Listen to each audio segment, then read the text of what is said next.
Ladies and gentlemen, I'm Evelyn. I'm here to introduce you to a new level of entertainment. The stars have aligned, connecting Brooklyn, New York, Sacramento, California, and Atlanta, Georgia. The team.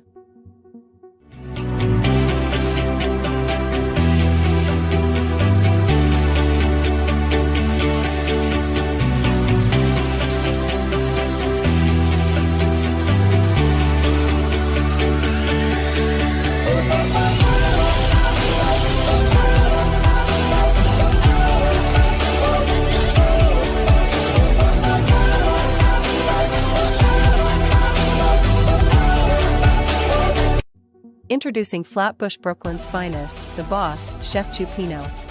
Hailing from Sacramento, California, is Andrea Lynch.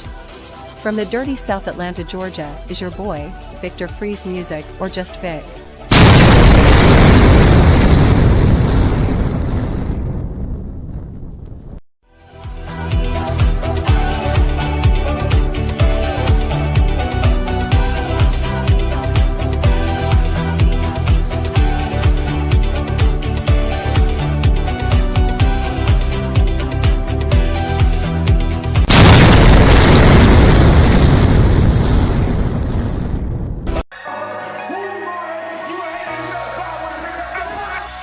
Club phone jump, it's the weekend. Dream come true with the freak friends. Hitting on doors, that's the defense. Rolling with all, that's the offense. Hit me, change you, let me preach it. With a bull shaking to my maybe drop bands. So they won't buy, and I say, so they won't buy you to keep playing. Baby, tell me what you want. Julian, I know you need fun. I still remember that we been knocking at the door. Y'all been moving paper, we be running up the school. Y'all before that pillar, we was sleeping on the floor. West side Africa, you know the shit ain't wrong. I don't care what they say. We don't care. Driving all night long. I don't care what they say. We don't care. Profit, baby. Come roll with me. All night long. As times relax, my mind's relax. I got now from who got next. Here's my number, just send a text. You got a man and she responds, nah. Okay, show enough. I'ma let you go, don't wanna hold you up. I'ma call your phone when I put it up. Whoever let you go must be them as far. Wait far. Girl, you so fine, I'll pay for. Fly you first class to the lake bar. Body so blessed, I pray for. Body so blessed, I pray for. Because I don't care what you say. I don't care what they say. We don't care. Driving all night long. I don't care what they say. We don't care. Driving all night long. My nigga, I killed it. Night long. This the part where you get your girl, nigga. Make sure she focused, nigga. Make sure you focus, nigga. Let's go. 1, 2, 3, hit it. I don't care what they say. We don't care. Driving all night long. I don't care what they say. We don't care. Driving all night long. I don't care what they say. We don't care. Driving all night long. I don't care what they say. That's a hit for your ass, nigga. Hit for your ass, nigga.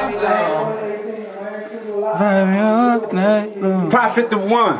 Follow me on all Instagram sites, PROPHETTHEONE. That's Prophet the One in case you couldn't spell. But if you could, you already got it. Like Prophet, like God.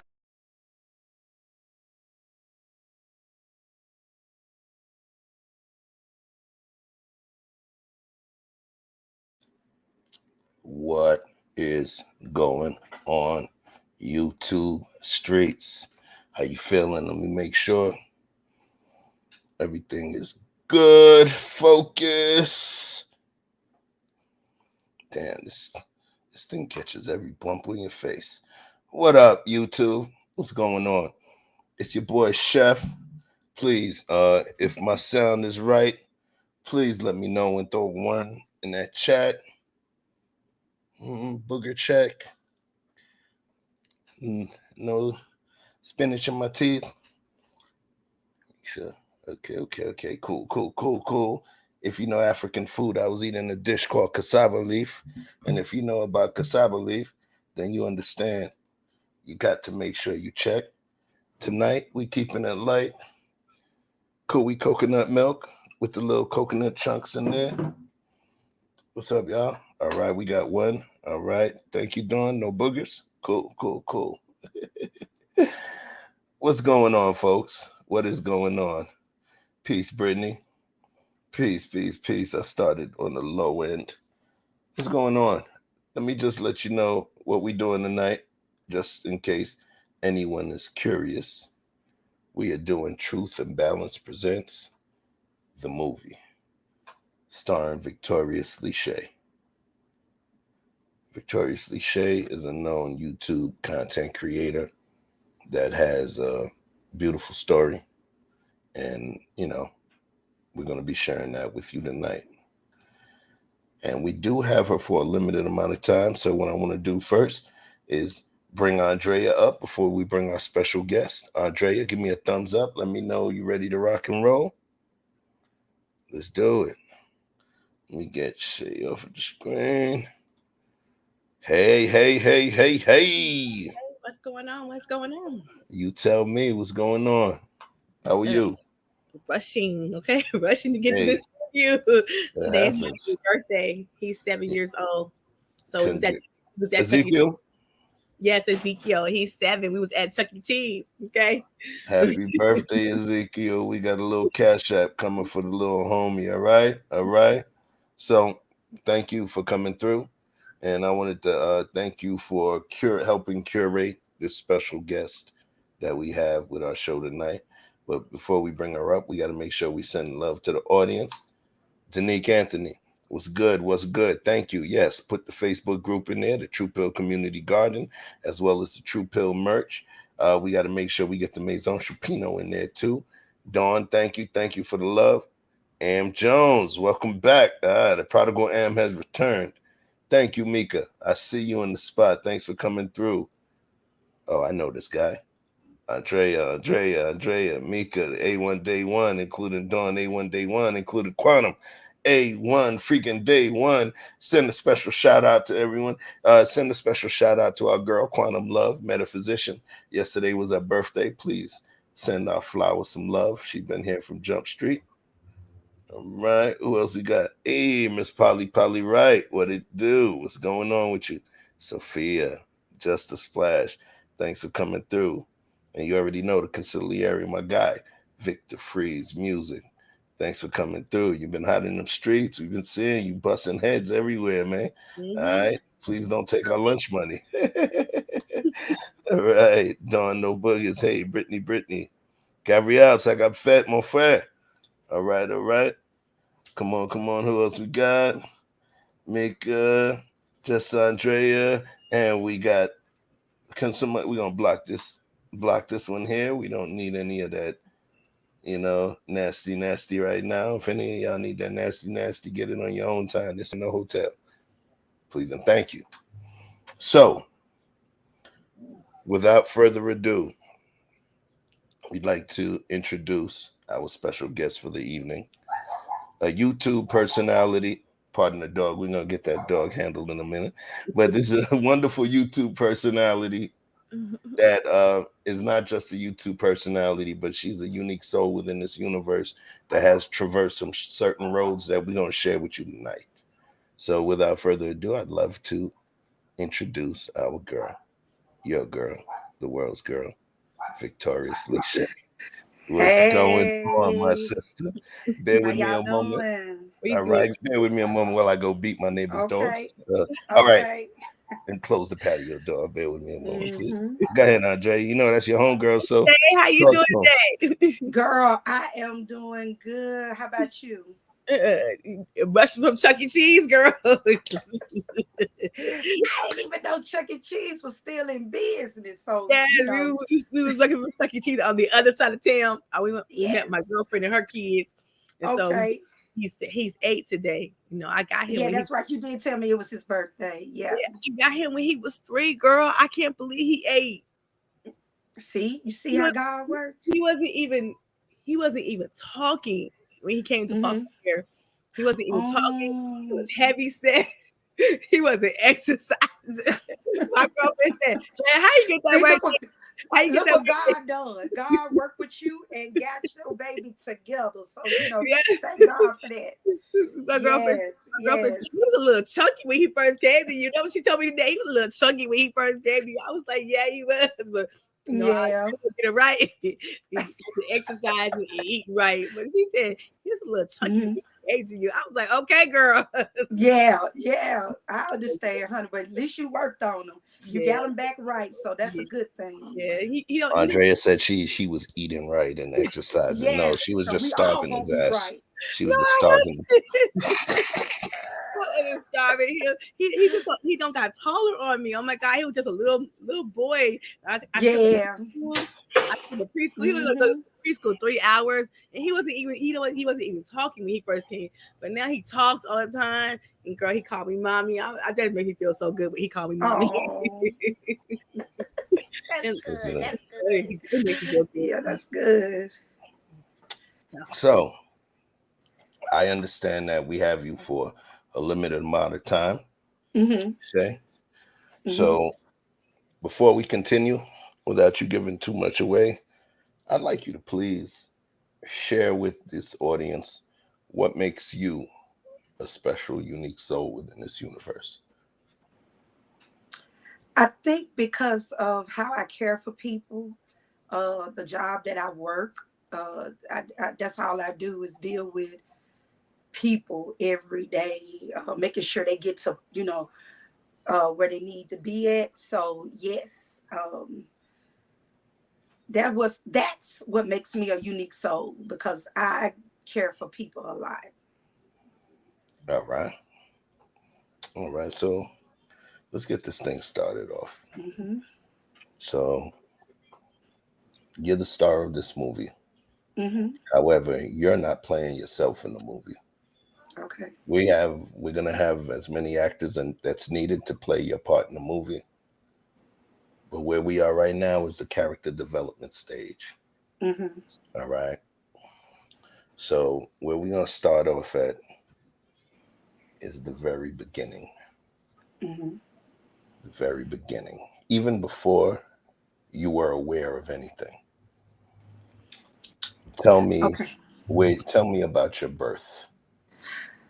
Okay, so I was born in October 9th, and my mom and dad was not the closest at all. You know how that goes, So I ain't even got to explain when I say that. I think I gave enough for that one. But when I was born, my mom was already had one child, so it was two of us at that time. And she was young, so she was young. She wasn't a teen, but she was coming into her 20s when she had me, and she was struggling. Now this is I'm doing the experts from what she and I had a conversation from. So she struggled already with the one that she already had. Then here I come. Then here come another struggle, So my mom was already dealing with a lot when I got here, So as time grew, we progressing. I got a brother, came 3 years later, and I think my mom was dealing with some issues. As a grown woman, look back right now and see in the conversations that me and her done had, I think she was dealing with a lot of trauma that happened to her as a little girl. Okay. So that trauma brought all the way to us, her children, and it affected us. All right. Yeah. So when she told me the story, it was heartbreaking. I felt so sorry for her, as her daughter, it was nothing I can do because that trauma had already set in as a 3-year-old. Perfect. So her trauma started at 3. Okay, thank you for sharing that. So what we're gonna do is this. I don't want to skip past too many things, but because I think it's important that these folks able to close their eyes and see some of the imagery. So Mm-hmm. there's things that I remember when I was 3, 4, 5 years old, and you even mentioned about Mama understanding trauma from when she was 3. So what I want from you is for you to tell me the things that you remembered, the happy things, the negative things that you remembered around 4 or 5 years old. What you Um, remember home being like with your mama? Home was good at that time. I'm gonna say like 5 years old. Home was it was good. Um, I think yeah, because I was in I went to yeah. So that was in around that time it was good. Um, then it started to get okay, and then it started to get worse. Talk to me about that. What does worse look like? Because this is your movie, remember? The worst part of it was to me is when I started to see um again me as a grown woman understanding now when we had to go back and revisit this. My mom was dealing with a lot of depression. Me as a child did not understand what depression was until I got grown.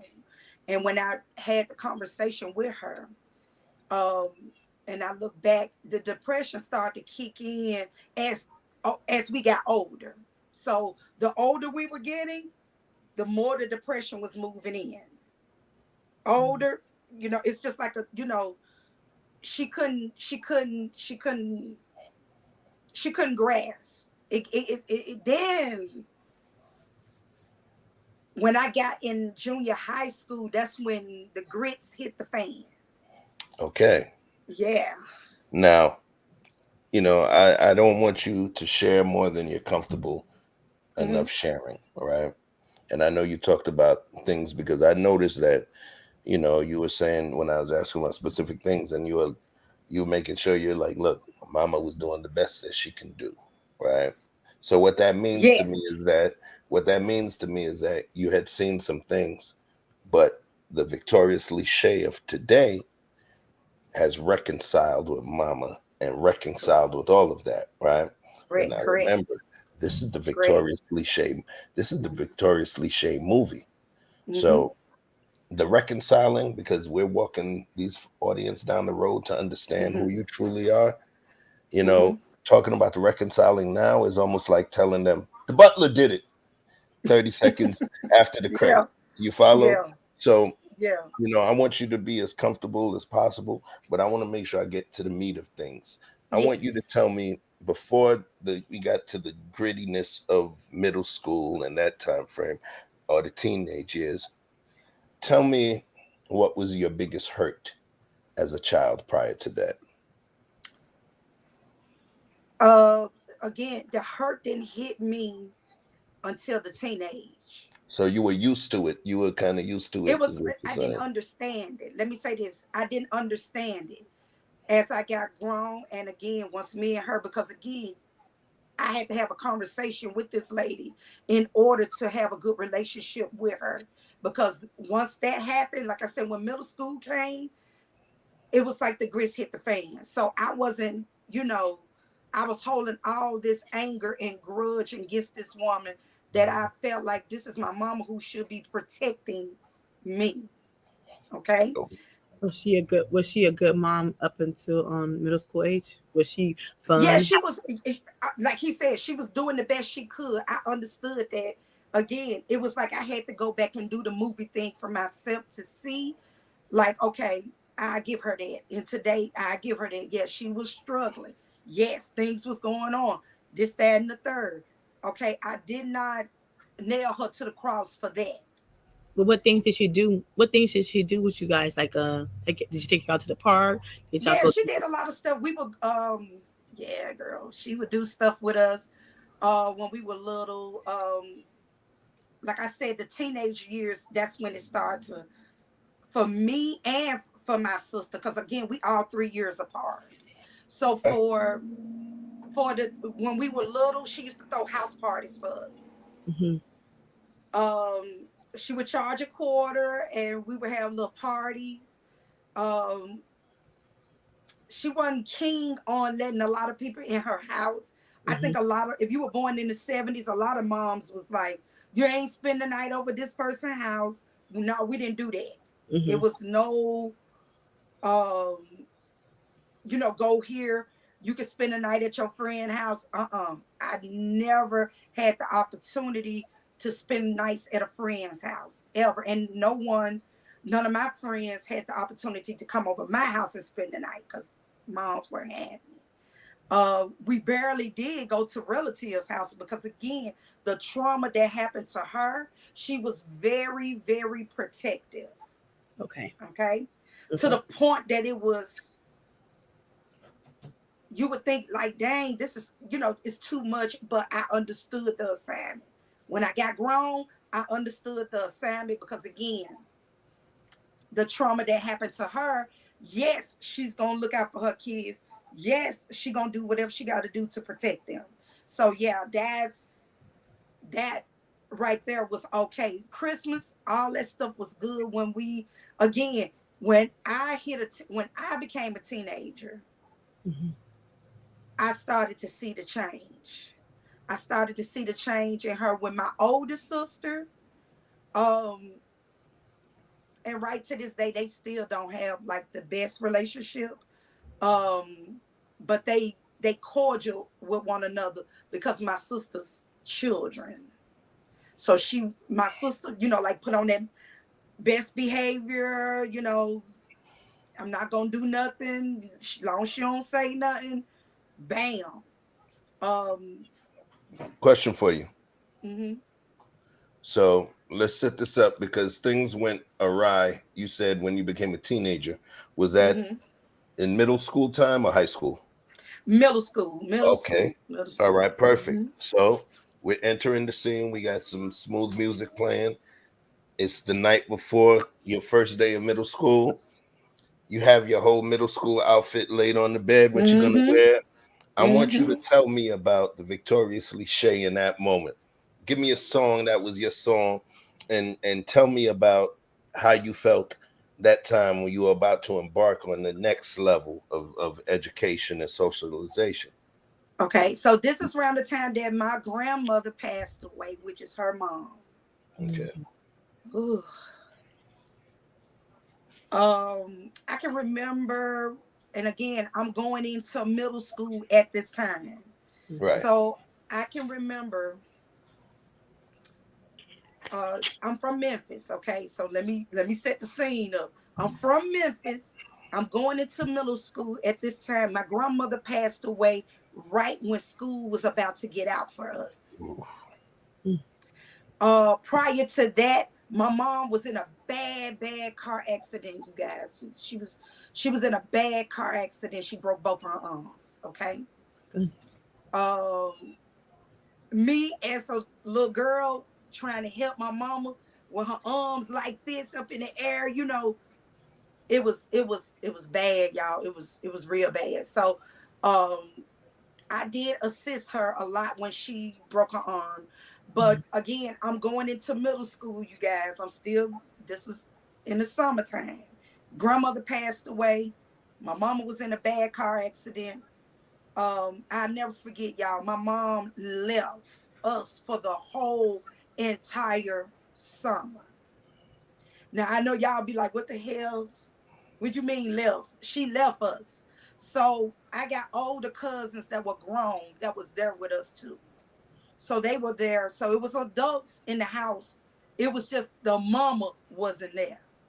So when her mama passed away, she went to deal with her, to grieve. She went to a friend. She went to her friend's house that was like a mother to her and stayed the entire summer until school started. She came back when school started. So y'all got to remember, I'm from the South. At that time, school got out in May. We went back in September. How did you feel she be gone the whole summer? At that time, again, didn't understand the assignment. Okay, she ain't here. We having fun. We ain't got to worry about nothing. You see what I'm saying? The cat's good away, the time. mice can play. Right. Yeah. Then think about, hey, okay, honey. And we call my mama Granny. Granny ain't here. Child, bye. You know, we did not care. But eventually it hit me when I got grown that this lady left my ass. This lady left us. You know what I'm saying? Okay. Did she call y'all? Did she call y'all? Yes. She made sure we had food. She made sure everything. My mom had got a big settlement from this accident. Again, my grandmama passed away. My mom was trying to, she trying to grieve the loss of her mom. She left us for the whole summer, and she went, at that point and at that time, again, I'm a teenager. We didn't care. We did not care. Okay, at that point, because again, we got grown family members over here with us, so we good. Okay. We good. Okay. But again, it did not hit me until I got grown. Like, this lady left us. So and before you get, because right now I still want to rock with the victoriously Shay that wasn't smart enough to be able to reconcile all of that. I want to speak to the victoriously Shay that was in the middle of it. So I know I got limited time with you, so we ain't gonna make it the 4-hour movie, right? Okay, but I want to know, what I want to know is this. When I want you to start to give me details on when things started to break down, or like some people say, when shit started to hit the fan. Okay, so again, when my grandmother passed away, I want you to kind of describe that, right? Yeah. Okay, so when my grandmother passed away, I noticed the trickling. It's like the trickling effect. It was trickling down slowly. Again, I could see she was just, not there. She done lost her mama. She not as close with her siblings. When she is the only girl. And she got 3 brothers, and she's not even close with them as of to this day. I could start to see something was wrong with her. Now, again, I'm that's in middle school, going into high school is when I hit the 9th grade, everything trickled down and start to look real funny. You know how people in the neighborhood say, we saw, your mama do this. We saw your mama do that. That was just, it was just embarrassing to see that, because again, my mom would drink. She loved alcohol. Okay. She loved to drink and go out. I don't know if alcohol was her kryptonite and made her just like, she wanted to fight all the time when she got drunk, all the time. So again, me cruising into the high school, which was 9th grade. Yeah, that's when it really took off in the 9th grade for me. Again, my sister is living with family members, and she wasn't really with us at all, because her and my mom would bump heads. They would bump heads a lot.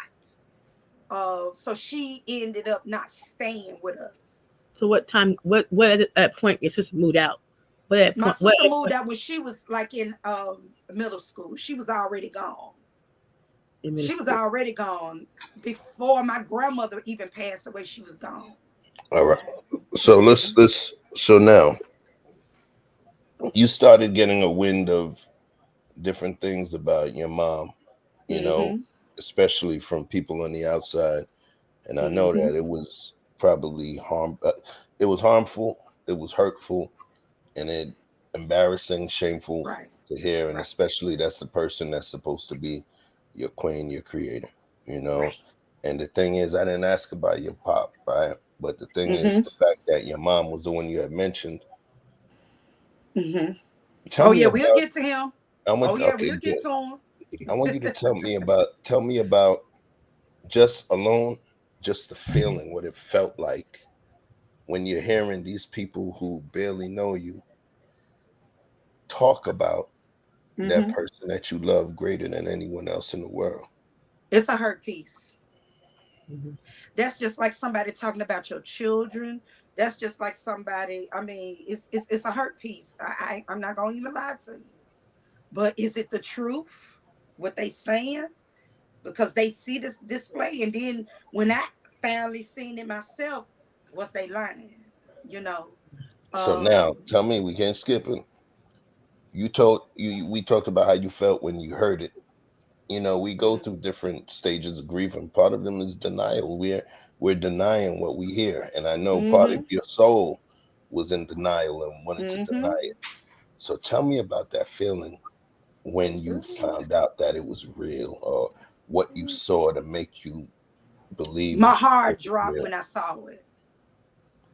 When they took me, my best friend at that, at that time, she passed away. But at that time, she was like, I told you, this is what's going on. You see your mom up there. So yeah, it was a hurt piece to see it. The only thing my heart felt like somebody put a dagger through it. It felt like death. It did. It felt like death. Um, because I did not want to believe this is happening to me. This is my mama doing this fool la la. I did not want that to happen. I didn't want to know. I wanted to put that in the back of my mind and be like, no, that's just, people, how folks talk. Right. Let it be talk. But to see it, actually see it, and I thank God for my best friend. She lived to be 39 years old, and she was the one that helped me cope with it because I felt embarrassed. Okay. Um, Even when me and my mom talked about it, it was still kind of even embarrassed to even say it to her because she don't even remember. Don't even remember. And how old And were at you? that time, we ain't living in the society that we living in now where we can video record, screenshot everything.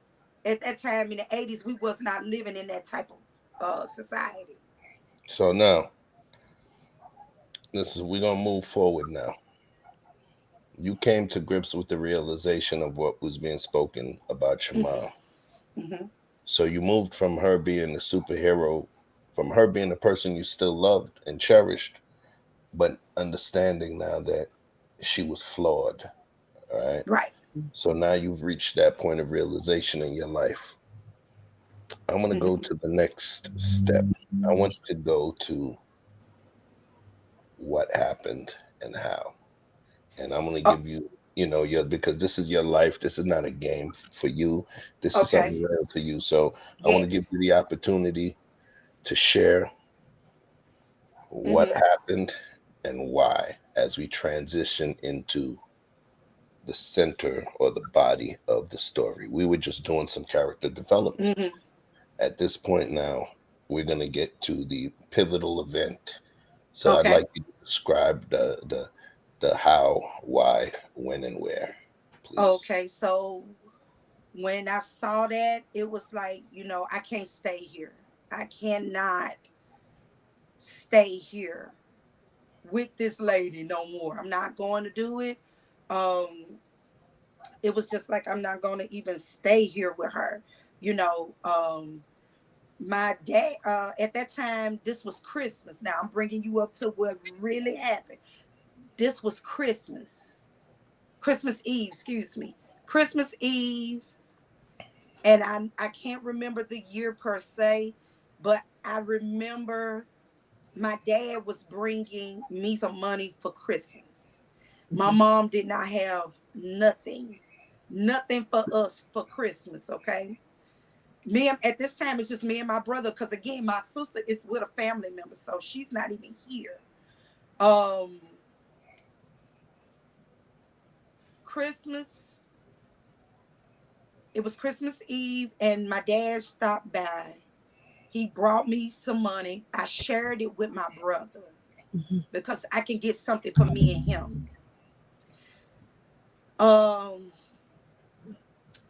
My mom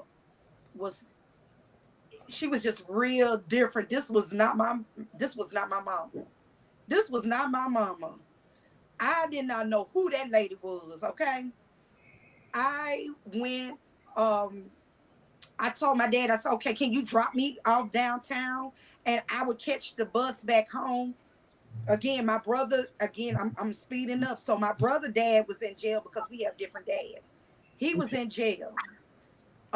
So of course I'm gonna share what my dad gave to me with my brother, so we can have some stuff. What I did was I bought us some clothes. At that time, me and my brother was wearing the same size shoes. So I got 2 pair of shoes for him, 2 pair of shoes for me, and I got us like 4 outfits. That's how much money I had to get us outfits for Christmas, so we can at least have something.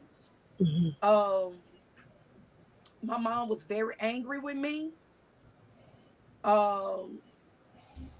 She was asking me for the money, and I didn't understand why you asking me for the money. You already knew this man was coming over here to give me this money for Christmas. And she wasn't, I mean, her eyes was just like, do you know when people have thyroids real bad where their eyes start to bulge? Yes. Her eyes was like that in a glassy way. So I didn't know what the hell was going on with her. I did not know what. I know that wasn't my mama, because she was acting real weird. She ain't never had no issue when my daddy do bring me money. She always told him to give it to her so she can, buy what she need. That's exactly, now I will give her that. When my dad would drop off that child support, my mom gave me the money. He would give the money directly to me.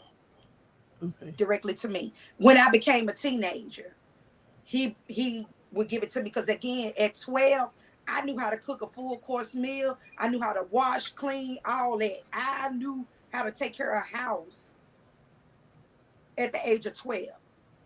So it's Christmas, it's cold. My mom's boyfriend was a functioning crackhead that I did not know until I became a teenager. You know how the neighborhood talk. Your mama boyfriend is a functioning crackhead. He got this good job. He was working for Hershey's at that time. And, but he was a functioning crackhead. I didn't even know it. So I'm thinking like, okay, this is the reason why she acted like this, because maybe they done smoked together. I ain't never known my mom to do no drugs like that. Now I know for her to drink, but not no hardcore drugs. Mm-hmm. And to this day, I still hadn't got an answer for that, because she still don't remember. On Christmas Eve, that's when the horse, what they said, the straw that broke the camel's back, mm-hmm. That's when all the shit just hit the fan at that time. It really hit it. It hit it hard. So my brother was boiling some water for some eggs, because my mom was making devil eggs. And y'all know those soup, I call them chili pots, because they very tall. Mm-hmm. She had one, and my brother had the hot water, running in it, putting it on the stove. I was sitting on some milk crates in a corner. My mom kicked those milk crates, right? And she kicked it, and when she tried to grab me to keep me from falling. So she grabbed me up in my collar, and that's what she asked me about that money. Okay? Again, never, ever have she even ever asked me about that money. It was just like really weird for her to come to keep asking me, because I didn't understand. You already know this man be bringing me this money, so what is the problem? You know what I'm saying? When when she kicked me, they both had me, her boyfriend had me in the corner. My brother took the hot water with the eggs in it and throwed it on all of us to get them off of me. You see what I'm saying? Because they was at me about this money. You see what I'm saying? I've already spent the money. You see what I'm saying? I already got me and my brother what we needed. My brother could run really, really fast, okay? And then my brother ran to my sister's friend's house because he was friends with her brother. They called my sister. My sister came, which is her husband, her boyfriend, which is her husband now. The police came. They was like, look, this one, they was like, look here. And these was 2 white cops. I'll never forget. They was like, if we come back again, somebody going to jail. That's exactly, and we hate to do this to you. But we're gonna take somebody to jail. Not even 30 minutes later, we had to call them back again. Because, honey, they was not listening to what them police said, okay? What were they doing? They were still at me about the money. So, you know how something on New Jack City, what's his name, Pookie? Yeah, that's it, a Pookie. Do you think she was on the bench? You think she was on the bench? I think something was wrong with her that day. I think she did get high with him. I think she wanted to get high because, again, her and my dad had to, set it up where, just give Shay her money, let her, because she old enough to go buy her own clothes and, this, that, and the third. Just give the child support money to her. And that's what he would do every week. My dad came back every week to give that money. But this particular time, it was an issue and it was a problem on Christmas Eve about that money. What was going through your mind? You're the star of this. Like, what the hell is We're going living on it with through this you. lady? We're living it through you. At that moment when it was going on. Yeah, I was like, what is wrong with this lady? This is not my mama. This is not my mama. Because, again, her and my dad had came to agreement because I was old enough to go buy, shop, and do everything for me, that she didn't have to do it. She wanted me to do it. So that's why she said, hey, just get the money to Shay. She'll go ahead and buy her clothes with. So every week I was buying clothes, and then I started buying me and my brother clothes with that money. Did you get along with your mama's boyfriend?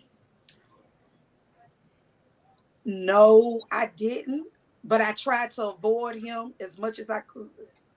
Did he stay in the house with you guys? Yes, he did. Yeah. What time? What age did he move in the house with you guys? I was at that time 14 when he had been there for years. Okay. He had been there for years, but again, I'm coming into a teenager. Mm-hmm. You know how it goes with the teenagers, you know what I'm saying? So again, I just try to avoid him. I did not care for him, but I just avoid him. When the police came back the second time, y'all, that's when my sister came, her boyfriend, which is her husband now. They just said, we just gonna go ahead and take y'all because this is not safe. Them same 2 white police officers said this is not safe for them to be in. And how's your brother feeling? How's your brother feeling? Because he's 3 years younger than you. Yeah, he didn't understand. Again, he was just confused like me. I'm confused. He confused. Like, why is mom act like this? She ain't never came out of a bag, not like this. This is something unusual. This is not her. We used to a certain type of mom. But that one right there, that wasn't, it was like a zombie type. That's how she was acting, like a zombie. It wasn't a drunk. It wasn't, the high was different. That was a different high. that I didn't understand and I wasn't used to. So when they came back to the second time, when the police came back, they was just like, no, no, no. They knew, they just didn't have the proof to even arrest my mom and her boyfriend. Mm-hmm. They didn't have no proof. They just took us out. Because I told them, I said, I'm not gonna stay here because they're gonna beat us if we stay here. And they was like, well, we're gonna have to take y'all to juvenile court, because again, my grandmama passed away. I wasn't even thinking about my dad at that, because he just had left that day. He came earlier that day on Christmas Eve. My mind was so discombobulated that I couldn't even say, hey, I can go to my dad's house. You see what I'm saying? What is juvenile court? What is juvenile court to you? Okay, juvenile court is where children go that's placed in foster care. That's also when you get in trouble, you go to juvenile court. That's what that is. Oh, yeah. Okay. Mm-hmm. Okay. Mm-hmm. So at this point now, we're gone past the incident. Mm-hmm. Obviously, the authorities felt that it was important for you to be removed from the premises. Correct. Considering the fact that the age that you were a teenager, so you weren't a toddler, you weren't 9, 10 years old. So juvenile court was going to be the route, because it wasn't like they were going to be able to get you to child protective services at that point. Right, So but they had child protective services inside the juvenile court. Say it again? They did have child protective services inside the juvenile court. The way Memphis is set up, there are child protective services separate from the ones that commit crimes and stuff like that. Y'all on two Okay, so it's juvenile support as opposed to juvenile detention. Right, correct. Gotcha, all this in one. It's it's all in one. Yeah, it's all in one there. Yeah. So here's what I want you to do now. Mm-hmm. Kids, some people take things for granted, but the first night a child spends outside of their home, even if it's at a relative's home or a friend's home, they'll always remember it. Mm-hmm. So that was your first full night outside of your home, outside of the care of your parents, your family members. You were in the belly of the beast. You were in the bosom of the system, right? Correct. I don't want you to go past this one. I don't want you to go past this one, even if you got to close your eyes right now. I want you to tell me about that first night. I want you to tell me about the sounds and the smells that you endured that first night, because that I'm sure kept you up. I'm sure it kept you up. Yeah, I did not sleep. I didn't sleep. Sounds and the smells. Yeah. Again, they put us in a separate place. It looked like where they put me and my brother at.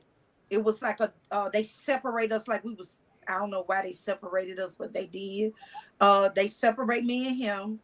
He was in one room. I was in another. But the rooms was decorated like a bedroom. Okay. Again, these people is hotter than a 6-shooter because they got to work on Christmas, because we up in there. We the only 2 in there. And they're on call. They had to exactly.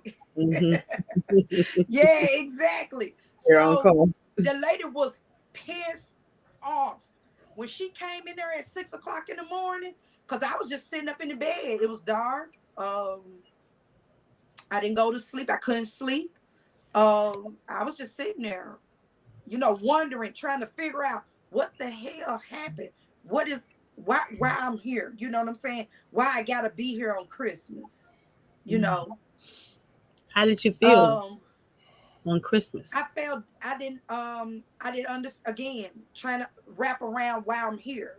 Why it had to be like this. What was wrong with my mama? I ain't never seen her in this type of state before. What was going on with her to end up with me and my brother in juvenile court? You see what I'm saying? Mm-hmm. That lady came in there, y'all. Ooh, she gave she act like me and my brother had stole her goddamn wallet. That's the best way I can put it. She was angry. She was cussing. She said, "What the hell y'all doing up in here?" That's how she said it. She said more, but she was going in. So I'm just, like, damn, what I do, what we do to you, lady. You know what I'm saying? So as she's talking to us, she constantly talking, hours going by. One lady that was at the front desk came and asked me, she said, "Is it any way?" She was very nice, very polite. Now the lady that was in there watching me and my brother, she was pissed because she had to be there for Christmas. She said, "Is it any way that we can call a family member? What about your, aunties, uncles, dad?" And when I said, "My dad, my dad." Now this is when my dad come into play. So they finally got a hold of my dad, okay? That lady looked at me. She said, "Well, hell, we could have been did that earlier." Well, hell, you didn't ask because you came in here cussing me and my brother out. So no one of CPS workers was a little disrespectful. Oh yeah, she was, and I get it because she had to come in there because me and my brother is in protected custody. Yeah, but that's still her job. But again, you got to look at it. And this was a black woman. Let me put this on the table. Yes, this was a black woman. But it's her job. But it's her job to make it comfortable. It's her job to make y'all be safe. It is her job to make y'all be welcome. It's her job. And I get that is her job. But again, when you got, she didn't feel that way. She felt like, I'm here. It's Christmas. I need to be with my family. That's all she kept saying. She kept huffing and puffing, blowing. And then when the other worker came in from the front desk and just asked like, "Dang, we just sitting here." I mean, because, can we call a relative? And then when they said my dad, that's why I'm like, yeah, I gave them my grandma's phone number. And my dad did come and get us. He did. We had to stay there because we had to go to court. So we had to stay with him for 45 days. Okay. And how was that experience? Oh, yeah. My dad, let me say something. My dad is so laid back. He's not no argumentative person. And he does not raise his voice. He talks, like real, like low and slow. Okay. He just don't like no fool out loud. He was trying to understand it too. The same questions that Chef is asking me is what my dad was asking me. Like, what happened? What got to this point? What happened? I just dropped the money off. What happened? And I had to tell the story. And then he started to ask me, like, how long this been going on? I said, this just started. I mean, it was bad, don't get me wrong, but it was tolerated. How we may not. You thought it just started.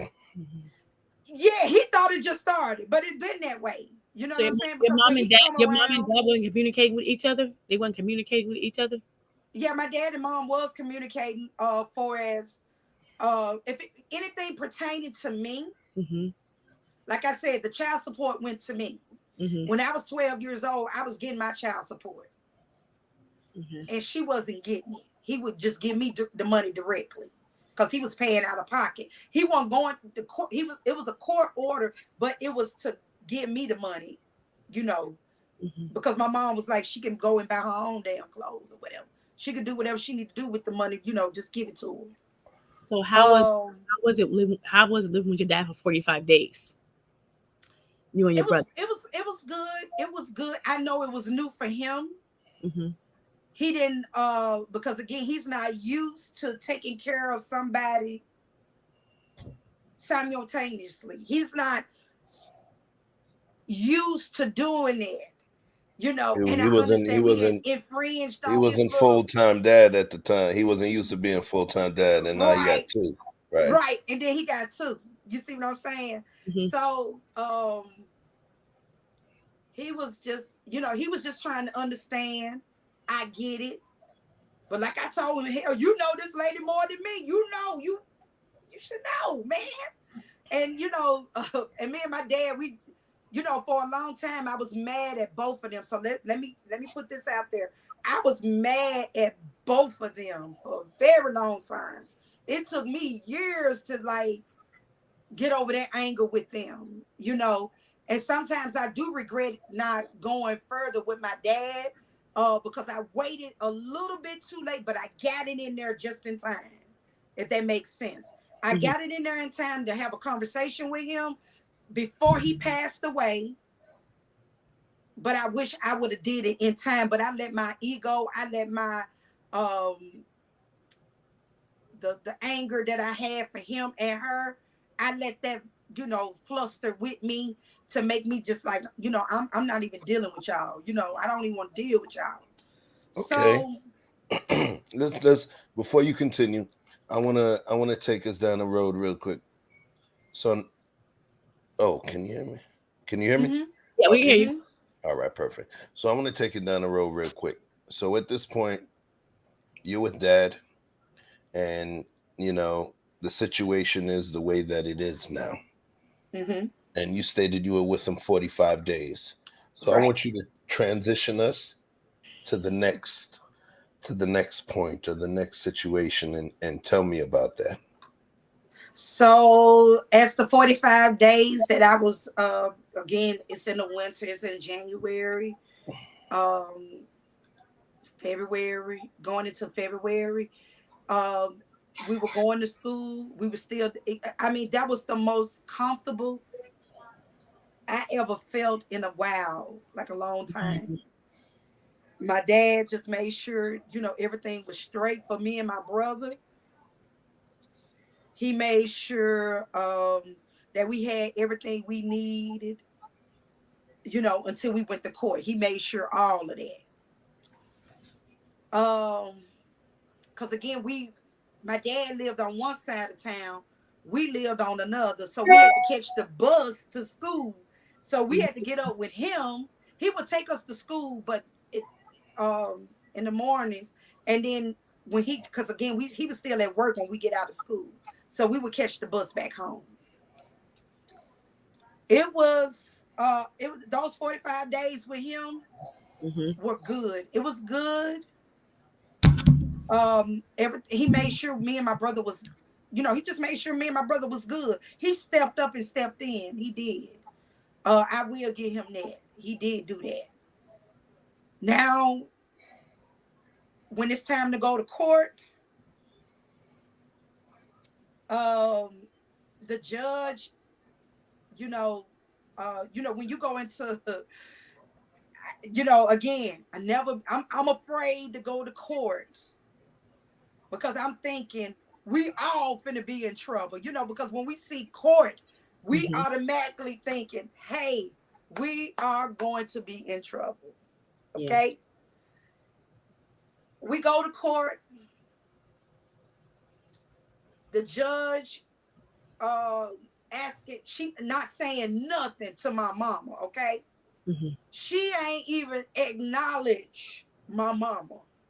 Okay. So my mama sitting on one side, me, my dad, and my brother on another side. My mom's good friends, they all came in support of me and my brother. The social worker they appointed to us while we was with my dad, she was there. The judge just asked us, hey, do you want to go home? She looked at us and asked us, do you want to go home? And we said no. We said no because we already knew when we went back it was gonna be trouble. Okay, we already knew that. they asked us where you want to go. I said, I want to stay with my dad. Okay. I said, I want to stay with my dad, but my brother have to come too. Okay. And well, then the judge asked my dad. He stated that he could not take care of both of us. He could only keep me. He couldn't keep my brother. And how did it make you feel? Girl, I swear for macaroni and cheese. Girl, I wanted to knock his ass out. Do you hear me? I looked at him like, nigga, are you kidding me? Really? So I just, was disappointed in him at that point. Very disappointed in him. So he told the judge he could not take care of both of us. Again, my brother dad is in prison, so it's no way he can keep him. You know what I'm saying? Your brother's family, your brother's grandparents didn't step up to the plate. His grandparents had passed away long time ago. Like, okay, when my brother was a little baby, I don't think they was even living when my brother even started school. They weren't even here. So when your dad said that he couldn't take care of your brother, he can take care of you, what did the judge say then? What did the judge say then? The judge was like, okay. I said, no. The judge was like, okay, well, you will go home with him. I was like, no. I said, I'm not leaving my brother. And if we can't go together, then we're going to have to be, if he can't take both of us, then we just going to go ahead and go into the foster home. That's exactly what I said. And how old were you and your brother? How old when y'all? Again, I was like 14. So he would have been like 10. I mean, he would have been like 11. Okay. Or 12 or something like that. He would have been up in that age. Again, we're 3 years apart. So I was So you made that decision. Yes. That you were gonna go to the foster home. Yeah. So at this point, did the judge send both of you guys to a foster home? Yes. All right. Yes. Now that court hearing was long and drawn out. It was, I mean, I can't even get into the details because my mama acted donkey. They was getting ready to hold her in for contempt because she did not want us to go into the foster home, but we didn't want to go back with her. So my mama and the judge over there sparring at each other. They going in at each other. My mama cussing my daddy out. He ain't saying nothing. He just letting it roll off of him like water on the duck's back. He ain't saying nothing. He just, he could see that I was very disappointed in him. I just told him, thank you for just taking care, just for these 45 days. Thank you for letting me and my brother come there. Because I was not letting my brother go into no goddamn foster home by himself. How was your brother feeling? How was your brother feeling at that time? You know what? I never asked him, to be honest. It was me that was more emotional than anything. Because again, I'm speaking on behalf of my brother and me. So I was the one taking all them, taking in all that energy from my mama, from my daddy, from the courts, from us being in foster care. And I was more of a big sister protecting my little brother. Okay. All right. Yeah. So he, even to this day, we never even talked about it. We never even talked about it to this day. And when he come out here to Arizona, I told him we gonna talk about it. We did, because we got to talk about it. Cause we ain't never even had the conversation. Even when I go to Nashville, I don't even ask him, because it's just so good to see my brother. I be want to just enjoy him because I don't get a chance to see him a lot, Okay. So let's pull back a second. So at this point, were you guys, yes or no, were you guys sent to the same foster care facility, or were you split up? Yes. All right. So this, So this is I want what to ask you a happened. question about that before you go into it, right? Mm-hmm. It's important that these folks feel they watching your movie. All right. So it's important. I want you to tell me about that ride. That ride. And did you guys ride together? Yes. Okay, that ride that you and your little brother took Mm-hmm. to that foster care facility or to that home. Yeah. I want you to tell me, there's two things I want you to tell me. I want you to tell me about what was going through your mind when your heart was beating of nervousness and anxiety. What was going through your mind on the way to the location? And then when you pulled up, I want you to describe what it looked like to you. I need visual. Okay. So when we left court, they took us straight to the group home. Mm-hmm. Group home, okay. Yes. It's called Porter Leaf. So they took us there. It's an old, again, this is in the South, y'all. They took like one of them old Victorian houses and they made it to a group home. Mm-hmm. For, this was a temporary group home that we had to stay in until they found us a permanent place for us to go. Okay. As we riding, the social worker, she talking to us. I'm angry at my daddy. I ain't even got time, y'all, to be scared. None of that. I was just more angry at him. Like, nigga, did you really just do this to us? Like, really?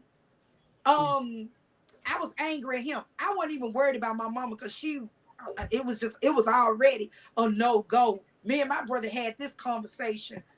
We ain't going back home because we already know what it's gonna give. You get what I'm saying? My dad, I was just mad and disappointed in him. That's the thing that was running through my mind. As the social worker, which is my social worker, and my brother's social worker, taking us to this group home. Because we went straight there from the courthouse to the group home.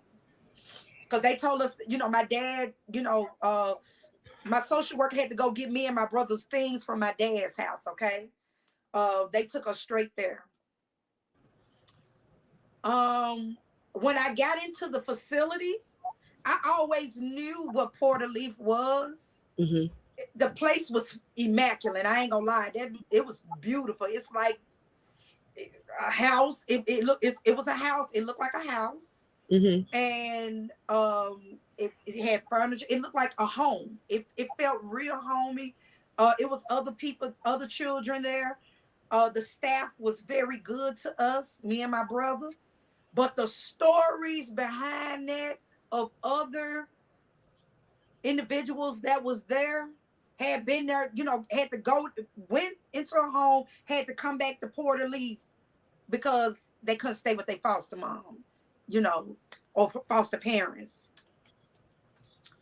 So every day, our social worker, thank God for her. This lady was so very transparent with me and my brother that I am blessed. I am so blessed to just have her because she made it very smooth and easy for the both of us. Even though she knew we weren't used to nothing like this.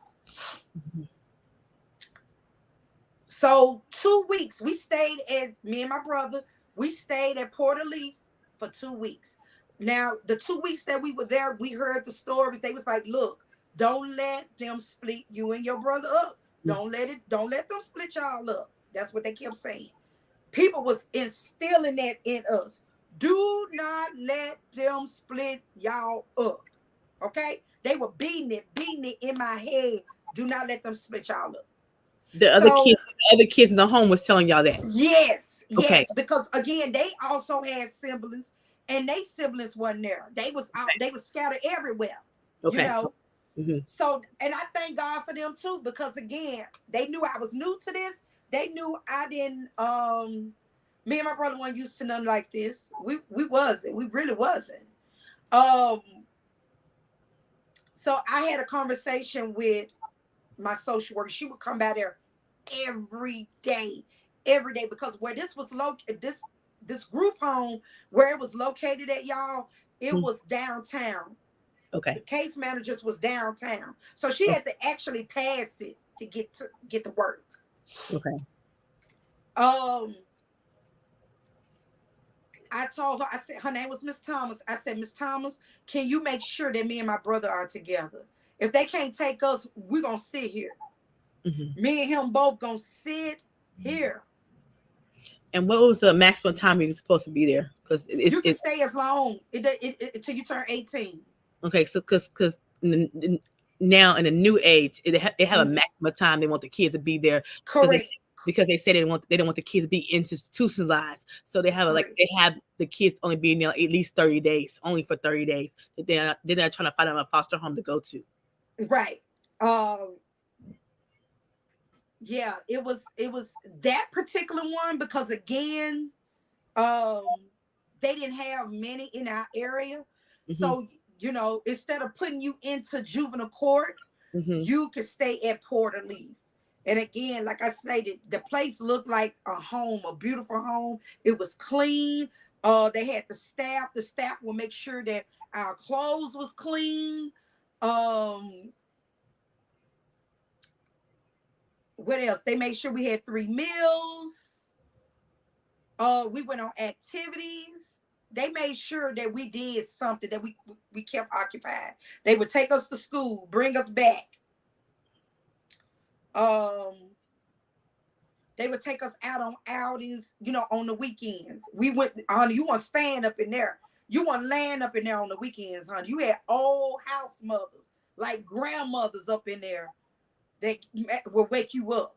Like you get up, you get ready, you get dressed, you go wash your butt, go wash your face, get ready for the day. That's how it was. And so me and my brother was there for 2 weeks. And then we ended up getting placed. So how's that ride to the foster home now? Now that one was nervous and anxious, because I don't know what the hell we going into. Okay. So that's another thing. It's like taking you on that roller coaster ride. You don't know what the hell is gonna come next. Is it gonna be a dip, or is it gonna be high? You don't know. So as we got there, Miss Thomas telling us everything as she's driving us, letting us know, where it's at. So the area that we were going to was it was a mixed area. You had to have some money to live in this area. Okay. So that was a good thing. That was one. So again, I was okay with that. Second, I don't know how these people attitudes are going to be towards me and my brother. When I met my foster mom and dad, which was the McGarrys, they was just open arms with me and my brother. It was the most, like, I'm still nervous because I don't know who you are, but thank you for, opening up your home to me and my brother. I did let them know that. Did they have any other children, or were you the only one? Well, their children were grown. They had grandchildren our age, Yeah. Okay. So they were older. They were older, but they had grandchildren our age, and they just, Rosie just made sure we were comfortable. She made sure we had. Was it a white family or black family? It was a white family. It was black. Oh, it was a black family. Okay. Oh yes, okay. Yes, sir. So how was the first night there at Miss Rosie's house? Wait. Don't skip. There's the one thing whenever you go into a place, the first thing you look at is the way the place looks and the way the place smells. I want you to describe the look compared to what you were used to living in, and I want you to describe the smell. I want folks to feel this.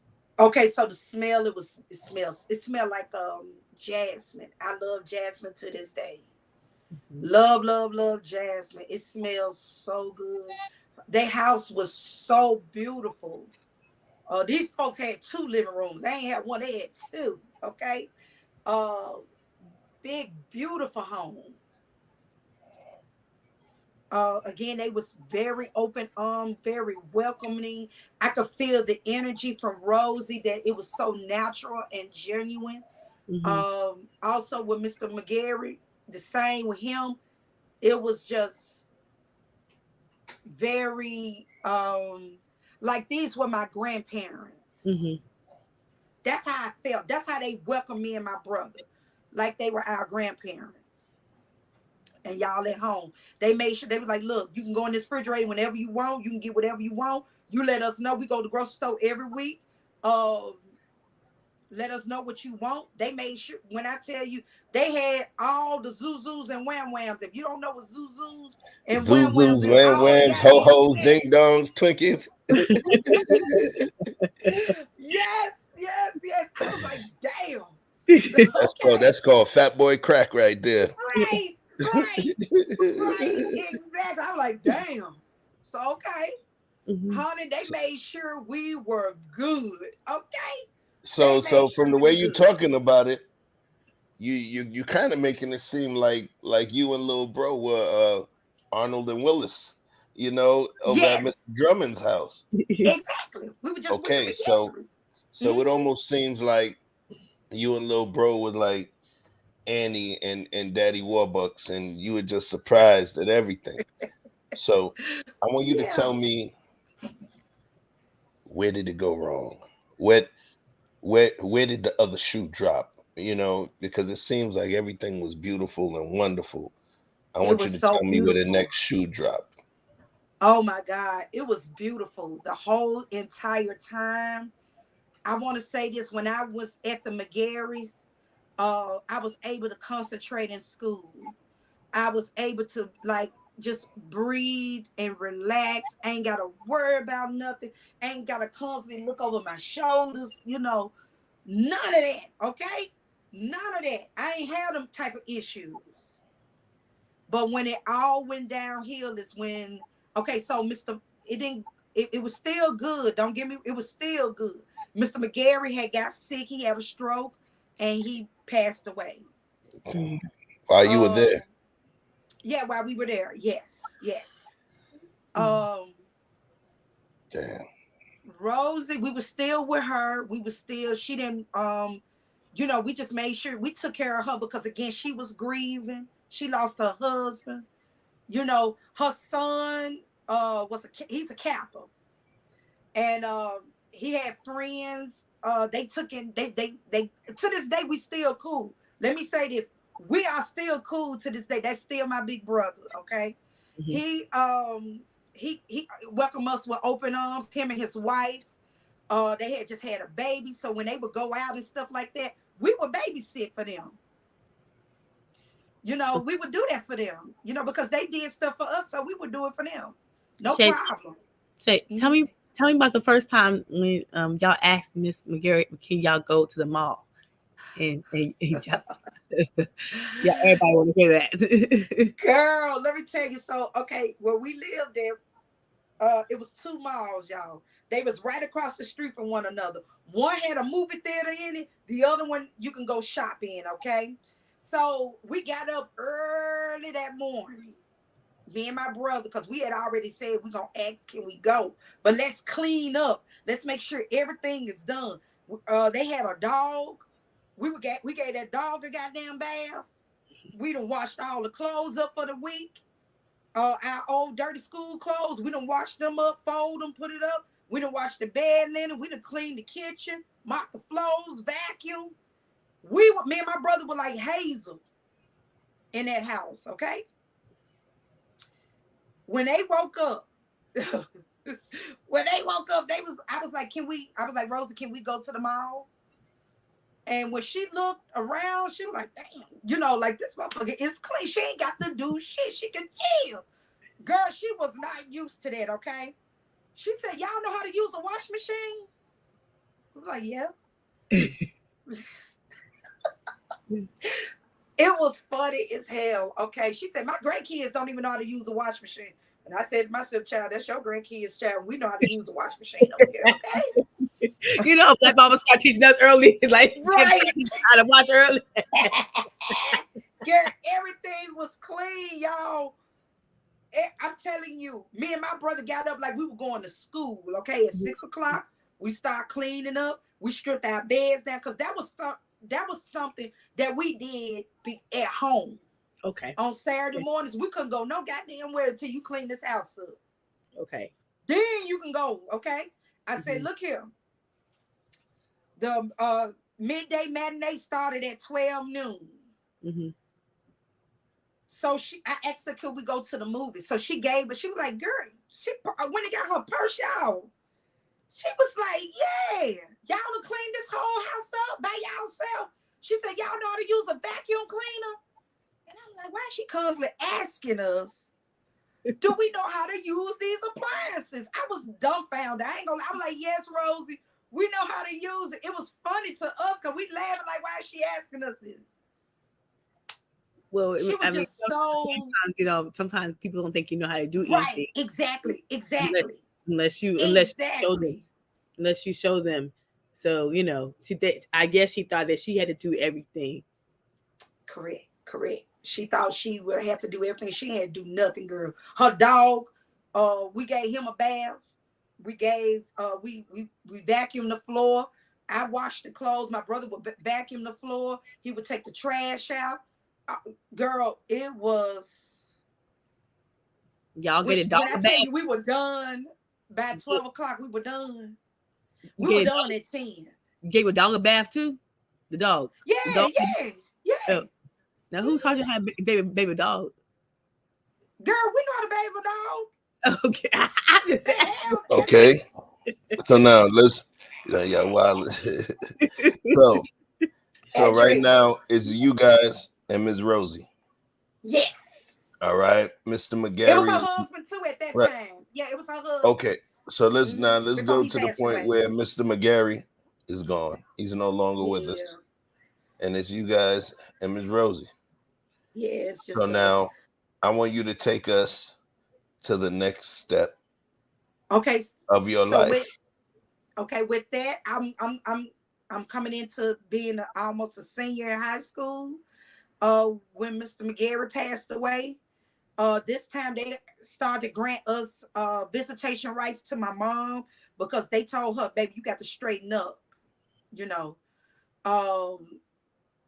Like I told you, even do middle school, we would do visitations with my mom when we got placed with Rosie and Mr. McGarry. When we got placed with them, it was like, okay, she come down here drunk again. Don't take me out of school for this. And when I told them that, I was ready to go home because we was in this glass room, y'all. They had a speaker in the ceiling, and the social workers, all of them was out there watching while my mom, they was doing the visitation, right? And I said, she drunk. I'm not, don't take me out of school for this. I'm ready to go home. I'm hungry. I'm ready to go home. My social worker was like, okay, it was like whatever we wanted, she abide by it. Like if it was a no, it was a no. She would ask us. She didn't force us. She didn't pressure us. That's when I learned that when you tell children, if they say no, then let it be that. Don't force them. If they say no, that's what it is. So it's just when Mr. McGarry passed away, everything was still good in that foster home, you guys. Everything, those were the best days of my teenage life, being over there with the McGarrys. How was you able to focus on school even though you was in foster care? Because some kids can't sometimes. Oh, girl, I was able. Because again, they welcome us with open arms. They welcome us. They made me and my brother feel very comfortable. So yes, we were progressing in school. We were doing real good. And they would reward us when we get our report cards. They would make sure we got extra. They treated us like they treated their grandchildren. So when their grandchildren came around, we all got it. If they didn't have enough for all, then nobody get nothing, including us. Okay. And how did you and your brother feel when Mr. What was it? Your foster? How would you feel? Mr. McGarry. Well, how did you feel when he passed away?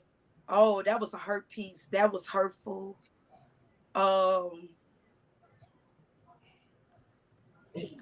when Mr. McGarry died, it was just really hurtful that he had left. You know, we knew he was sick Okay. and everything, and he was so good to me and my brother. Like I said, stuff was still continuing on.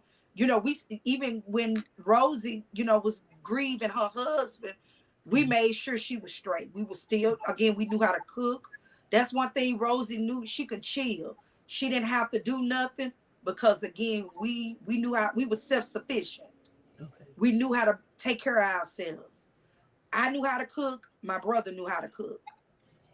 So How did you feel when you seen Rosie grieving? it was hurtful. Mm-hmm. It's just like I never seen it before because I never had no more than when my again when my grandma, my mom's mom passed away, she left. Mm-hmm. She was gone. So I Mm-hmm. wasn't able to see grief until I was around Rosie and Mr. Fred. So I wasn't able to, you know, I just made sure that she was okay. I would always check on her. I was like, Rosie, are you okay? Do you need anything? Are you hungry? And, you know, or she'll say no, you know, give me some water or something like that. I just waited on her. I made sure she was okay until she came out of there. Because again, she lost her husband.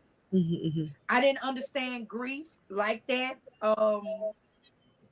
Because us as children, especially Black children, we just don't, you know, nobody sits down with us and explain grief and death to us. Did Miss Rosie did? Did she do that? Well, she did it after she came out of her grief. Yeah, after she Mm-hmm. slowly came out, and it didn't take long. It Uh-huh. didn't. It's I guess it's just to know that her husband is not here, even though Mm-hmm. she was doing a lot of work because he was very sick. Mm-hmm. For him, she was his caregiver. Mm-hmm. Um, maybe you know I was thinking like maybe she could just breathe. Now she ain't got to do so much. She can rest. She can just enjoy. And then she got more kids. Y'all, look. Rosie went and got more children, okay? It was just me and my brother for a very long time. How She, did you feel when she got more kids? girl, when she got the kids she got the teenage moms with babies. Okay. At this particular time, if you were a teen mom, you had to go to a school way. I mean, it was so far away. Golly, where Rosie lived at, we was close to the state line of Mississippi. Mm-hmm. We literally would walk to Mississippi. That's how close we were. Um, you had to go all north, like you going up in Tennessee, like to Militant, like near the Navy base. Mm-hmm. Um, because that's what the school was at, the alternative school where, you know, children got kicked out of school. If you were a pregnant mom, that's where you had to go because you couldn't be in the same school with us if you were pregnant. Yes. Mm-hmm. And so, how did y'all feel when Miss Rosie got more kids, especially teen moms? It was okay when she got others because it was, you know, it was girls with babies. She got three more girls with babies. Do you think she And got more so kids because of her husband passed away? Do you I think think so. I you think think so? so. Okay. Because she had nothing to do. She didn't have to take care of us in that way. Mm-hmm. She had to take care of her husband, like give him a bath, feed him. Mm-hmm. So that's why I'm thinking, like, you know, as an adult, Mm-hmm. I realized maybe that's the reason why she got the other three girls, because she needed somebody to take care of because she was so used to doing it. And then her loved one had passed away and she ain't got nobody to take care of. Her son grown and she don't have to, look after her son, her grandson, because the mama was a stay-at-home mom. So Mm-hmm. yeah, it was when she got the other three girls, it was still okay. It was okay. Nothing was, it wasn't no fool la la, because Rosie laid it out on the table for all of us. Okay. Mm-hmm. Um, and we respect that because we had so much high regard for her and Mr. McGarry that we weren't trying to mess up what we got. Okay. Okay. Because we was living good in the neighborhood, literally. Okay. Literally. Where I came from the hood, where my neighbors, all my neighbors was black. When I lived with Rosie and Mr. McGarry, we had white and black neighbors. And how did that make you feel? How did it make you feel living from the hood, living into a middle class neighborhood with the people who had money? It was good. It was different. It was very different from the hood. I'm gonna tell you that. What was different? What was different? It was the area, the atmosphere, the area, the schools, all that was different. Did they treat y'all better? Teachers, they treat y'all better when you with McGarry or living in the hood? The teachers treat y'all better or teach y'all? Yeah, because we in a middle class neighborhood, right? So it was very different. They weren't playing over there. Them teachers will get you together. Okay. The schools that I went to were just like lean on me, and I don't need to say no more. Okay. Okay. Right. Okay. So now we had a great deal of experience with Mama that you picked up a lot. You picked up a lot in terms of understanding and your closeness. You got closer during that ordeal with your little brother. And then the situation happened with your pops, right? We're going to talk about pops. I'm going to talk about pops near the end. I'm going to leave that piece near the end, but then you moved over to the McGarretts. And you got to experience joy. You got to experience, an opportunity to be relaxed and find passion and the beauty of different things. And you got to taste of the nectar that you could not taste based on your previous experience. Correct. But then you tasted loss and a piece of anxiety, because I know for a fact, you didn't mention it, but I know for a fact when you guys lost Mr. McGarrett, I know there was a sense of fear and uncertainty that you and your little brother had, right? I want you to tell me about that fear. What did it feel like? Okay, so let me also explain this too. So I wasn't very vocal. I was taught you don't question adults. But my social worker and the McGarretts made it comfortable for me to, like, if I have a question or if it's something that I need to ask, they made it comfortable for me to do it in a respectful way. So when, like you said, when Mr. McGarrett died, I thought for sure that Rosie was not going to keep us no more.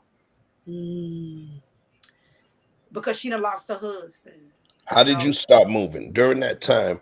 Because you were afraid that, oh man, Miss Rosie finna send us back. She's not gonna be able to handle it. Did you start doing more to help? Did you start tiptoeing around so you didn't piss her off? Yes, tell me about that point where y'all start doing all kind of stuff. You probably made her, y'all probably went stole some lobster, make her lobster dinner just to make sure that she didn't send your asses back, huh? Oh Lord, yes. But then I just asked her. I just was, just ask her. I did. I asked my social worker first because she would know. And she was like, "No, why you ask that?" I said, "Because Mr. McGarry passed away, and I don't know if she want to continue to do this because he's not here." And I think when I asked Rosie what happened, is she gonna, turn me and my brother back in? She was like, "Where you get that from?" Like, I said, "I'm just asking because again, Mr. McGarry's not here. I don't know if you want to continue doing this. So I just want me and my brother be prepared, if we're not gonna be able to stay here no more." Wow. And she was like, "Y'all gonna still be here as long as y'all want to be here." Okay. So now. Honey, it was like, okay, let me go back and do my homework. So I want to transition now. Okay. Did Mrs. McGarren, did Rosie keep her promise? Yes. And could she? Could she and did she? Yes, she did it. She kept her promise. Like I So, said, she went and got them girls with them babies. Cause I'm thinking, Mr. McGarry done passed away. She needs somebody to take care of. She knows she ain't have to take care of us because she see me and my brother self-sufficient. So she knew it's not, she ain't got to get up and bathe us, none of that. She don't have to care for us in a way that she had to care for Mr. McGarry, because Mr. McGarry went, when you dealing with a person that had a stroke, um, it's almost like taking care of a human baby. right. So that's the reason why I said she got those other 3 girls with them babies. Because, honey, every morning she had a routine for them girls. Every morning they was on the schedule. And I would look, and because I wasn't no teen mom, I would look. So how long I did can you go stay out, with her? y'all. Now let me say this: she would let them go out, but they couldn't go out as much as I could. Does that make sense? Yeah, they had babies, so she knew they were Yes. stashed. Now she would let them go places. Yeah, just a splash. Thank you so much, sis. It was she would let me go, and they understood that they had babies and stuff like that. But if they wanted to go somewhere, the way she would let them go if we all went together. So like I said, we all went to the movies, then yes, she would watch their babies. So now I want to move forward. So here's the thing that I think everybody wants to know, Okay. because I made it a point, and I just want everybody to understand. I made it a point not to get the story from Victoriously Shay early. I want it to be organic, in terms of this process. So one of the things I think we all want to know is, did you age out to 18 with Rosie? Yes. I aged out at 17 because I was turning Hallelujah. 18 that year. I graduated at 17. Oh So man. Wait, I gotta stop you. yeah. I was listen, because I'd seen a lot of movies in my life, and hmm I know people that have gone through the foster care system. hmm I know brothers who's the most macho, tough brothers in the world. hmm Like brothers that jailhouse killers would be scared, to stand next to. hmm And those kind of men have sat and talked to me about the foster care system, hmm talked to me about juvenile detention, talked to me about the horrors that they had to go through. They talked to me about they talked to me about things that were done to them, which is hard for men to talk about. And these men came to tears. These grown, big ass men came to tears talking about this thing. So, I was expecting a lot worse. I was expecting the next stop to be a hellhole, and even though some people consider scary stories or vile stories something that's good for entertainment, that shit ain't good for my spirit. You know what I'm saying? So that's why my heart just said hallelujah when you said that you were able to age out from there, you know? hmm hmm So that was the blessing. That was the blessing, So at this point, you got to learn the closeness of you and your little brother, regardless if you shared the same both parents. You got to learn the loss and the scarcity of the children that lived in the foster in the group home, you hmm know, and see what they had to deal with. But then, your creator blessed you enough to put you in the hands of some really good people, and Yeah. you got to gain new family. You got to gain the brothers and the sisters of the McGarrett family, hmm and they put their foot forward for you. Yes. You gained some big sisters, the ones that had kids. You gained nieces and nephews. You hmm know, That's in, true. in terms of this story, just where we are right now. Mm-hmm. This is a triumph. This is a story that, I thought was going to be a horror story, but this is a story that shows the power of goodness, the power of hope, Mm-hmm. the power of choice, you know, Mm-hmm. redemption. It shows you having a high degree of understanding in terms of situations and all Mm-hmm. of that. Mm-hmm. So now we're transitioning. We're coming to the last third of the film or the last quarter piece of the film. Tell me about now the victoriously Shay. That's the adult that don't need shit from anybody. That is her own woman. I want you to tell me about the victoriously Shay that entered into the realm of adulthood. Tell me about who you was. Tell me about if you was strong, if you was weak, if you was smart, if you was an asshole. Tell me, Okay.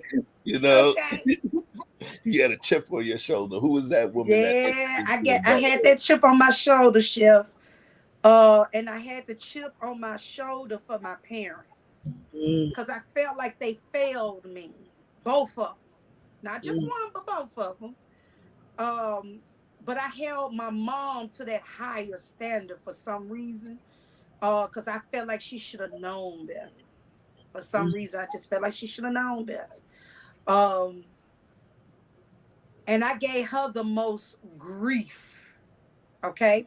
I gave her I stayed on her. It was, you're not gonna walk around here and act like you was mother of the year. No, that ain't happening. I was very angry. When I turned 18, I was ready to fight. I was ready to fight her. Like I said, I had all the vitriol and the anger for her. Because I held her to a higher standard than my dad. I don't know why. I guess because I'm mostly in the house with her. So I just felt like, hey, you should have been on top of your game. And then your pride would not let you, you don't want to ask nobody for no help because of your pride, and your pride got your children taken away from you. You see what I'm saying? Because you were too embarrassed to say or ask for help. Like, I'm struggling. I need some help. Now, again, I graduated high school with the McGarrys, and let me say this. When I got in the 12th grade, Rosie was diagnosed with Alzheimer's. Oh, wow. That broke me down like a fraction, okay? I How, did how not want to quickly did she leave her. decline? Yeah, she started to get sick herself. No, how quickly did she start declining? Ooh.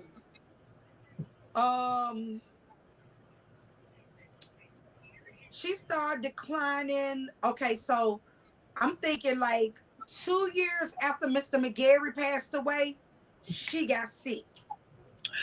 And then when I got into 12th grade, because again, at this point, y'all, me and my brother are both transitioning back and forth from Rosie house to my mama house.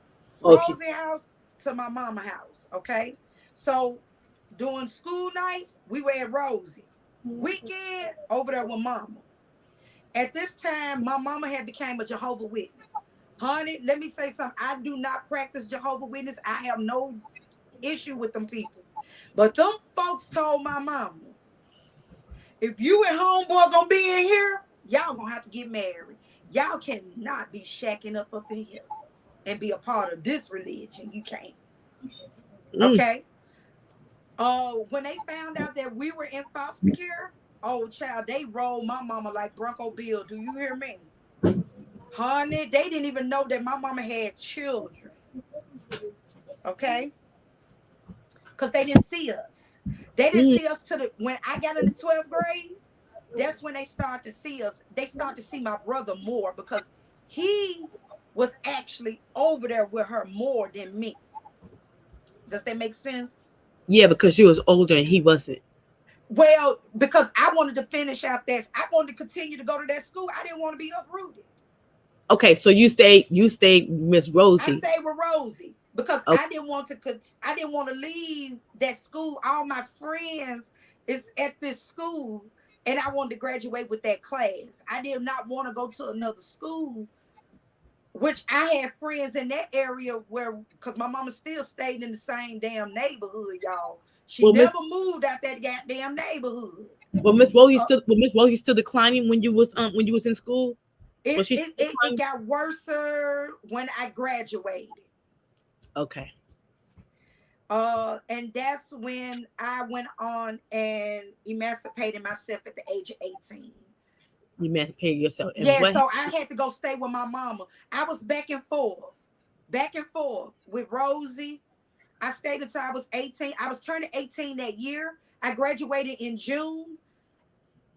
October, I would have been 18. And what happened to your sense?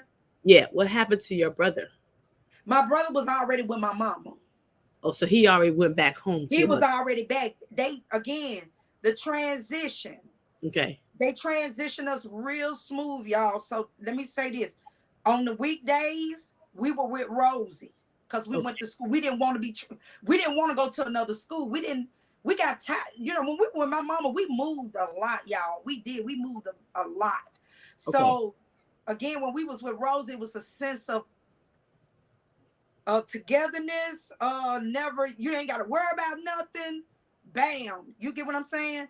So during the weekdays, we went to school. We was with Rosie. On the weekends, we were with my mama. Okay. And then we would come back on, it would repeat until I graduated high school. And then once I graduated, that's when she went on and said that's when I found out that she had Alzheimer's. I never knew because again, I'm at school. And when I'm there, like I said, we were so self-sufficient. She didn't, I didn't pay attention to the signs. Okay. So let me say that I wasn't paying attention to the signs, so I didn't know. And it started to progress very bad when I graduated high school. When I ended up going to school in Atlanta, when I got to the Atlanta in September, Rosie had passed away. How did that make you and your brother feel? Girl, that's just like a family member. She was family. Mm-hmm. She was family. So yes, I was hurt, confused, blaming myself because I could have stayed and not left. Okay. It took her son to tell me that it was, wasn't nothing you could do because it was already there. Already there a year before it was already there a year. Have you been able to forgive yourself? Sped up. Like I said, after I graduated, it sped up quick. Chef said, how you been able to forgive yourself? Have you been able to? Excuse me. Have you been able to forgive yourself in terms of how you were feeling about what you thought was your fault in that situation? Yeah. Yes. When I got when they talked to me, her children, because I was blaming myself. Because I said I could have stayed and helped her. They was like, no way you can help. She was dealing with that. It was no way you weren't even equipped to even take care of her like that. So they had to educate me, y'all. They had to educate me to say, this is not your fault. This was already progressing. You just didn't know. Again, I'm going back to where adults did not discuss a lot of things with children as they do now. Because sometimes we are open books with our children now. Yes. But back then, our ancestors, no, you stay in a kid place and we'll let you know when we feel like it, okay? That's how that was. Rosie was very, very old school, okay? Yeah, she was very old school. She, like I said, it hurt me that she passed away, and that I didn't know, because she made me feel like nothing in the world can stop me from going for my dreams. Nothing in the world can stop me for succeeding in life. Nothing. She always instilled that in me. Um, when she passed away, it was a long time before I even came back to Memphis. I wouldn't even come back to even see my own damn family. Okay. You know, it's wild when I look at it and I kind of crunch or compute the numbers to your story. You know, two numbers come up to me. One is 14, one is 4. One is 14 and one is 4. You and here's where I think this is the beautiful aspect of the story. And this is the thing that when you're in the moments of pain, I want you to throw your hands up to your creator, whoever you believe your creator is, and thank them. Why?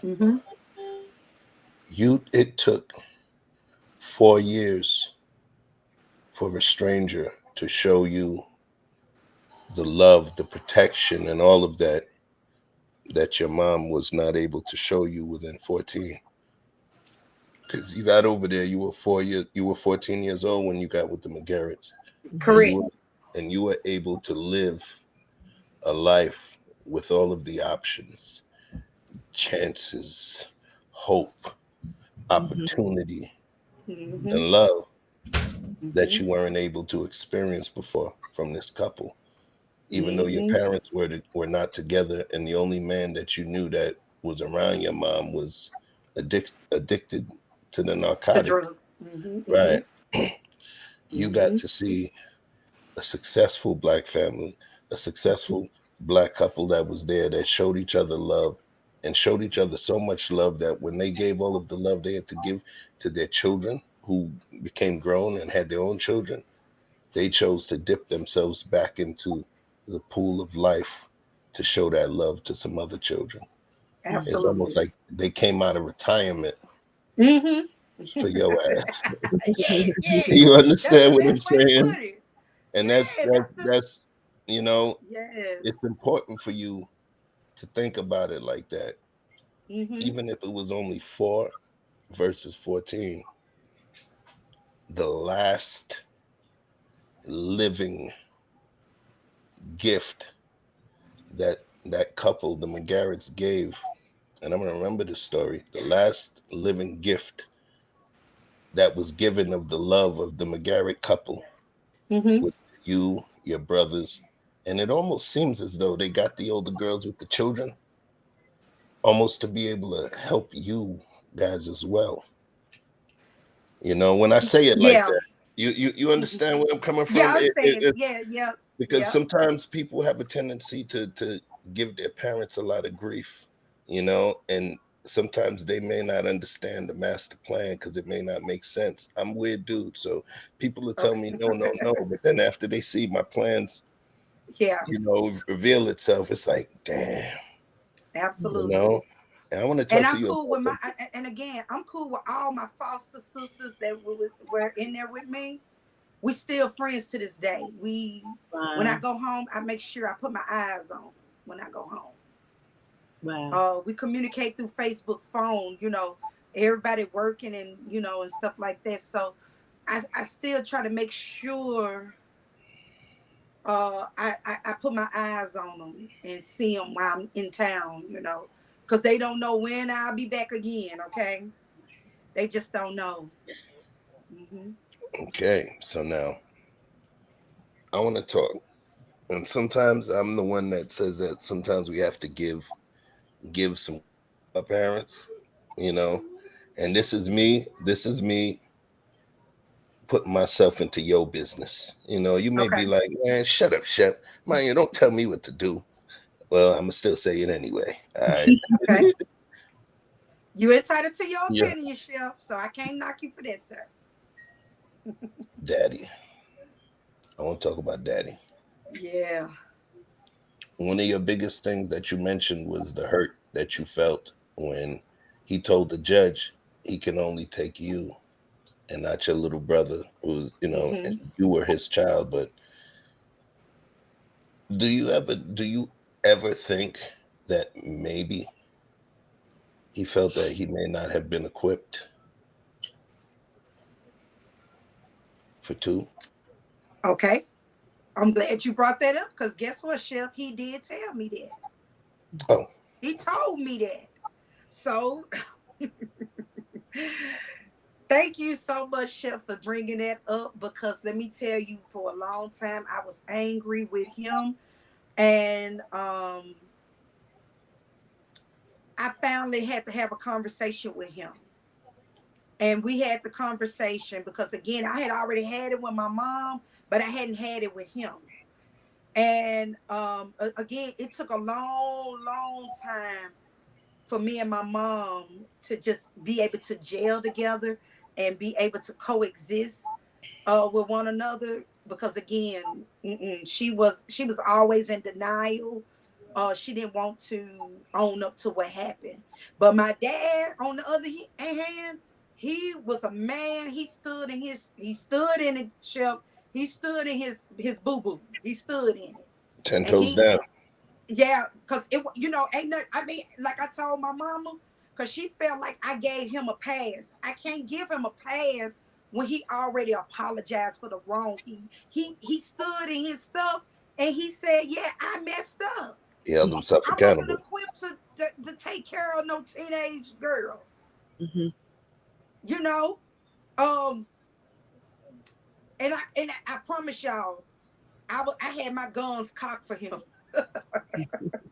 Y'all would not believe. Honey, I got in my car, drove on the other side of town. I said, let me get over here before he started drinking, honey, because he loved his beer and barbecue, okay? Let me get over here to this other side of town and let me holler at him before the party gets started, okay? And y'all, I got a messy uncle, which is his brother. He is a mess, okay? He's in the military. They both were in the military. My dad does not like a lot of confusion. He doesn't like chaos. My mama was a chaos demon. I'm just gonna be honest. Mm-hmm. And if you know what a chaos demon is, it ain't no need for me to explain. You know what it is. An agent of chaos. Yes. Just you remember on Tales from the Hood when he was hollering, causing all that ruckus in that funeral home? That's my mama. Chaos demon.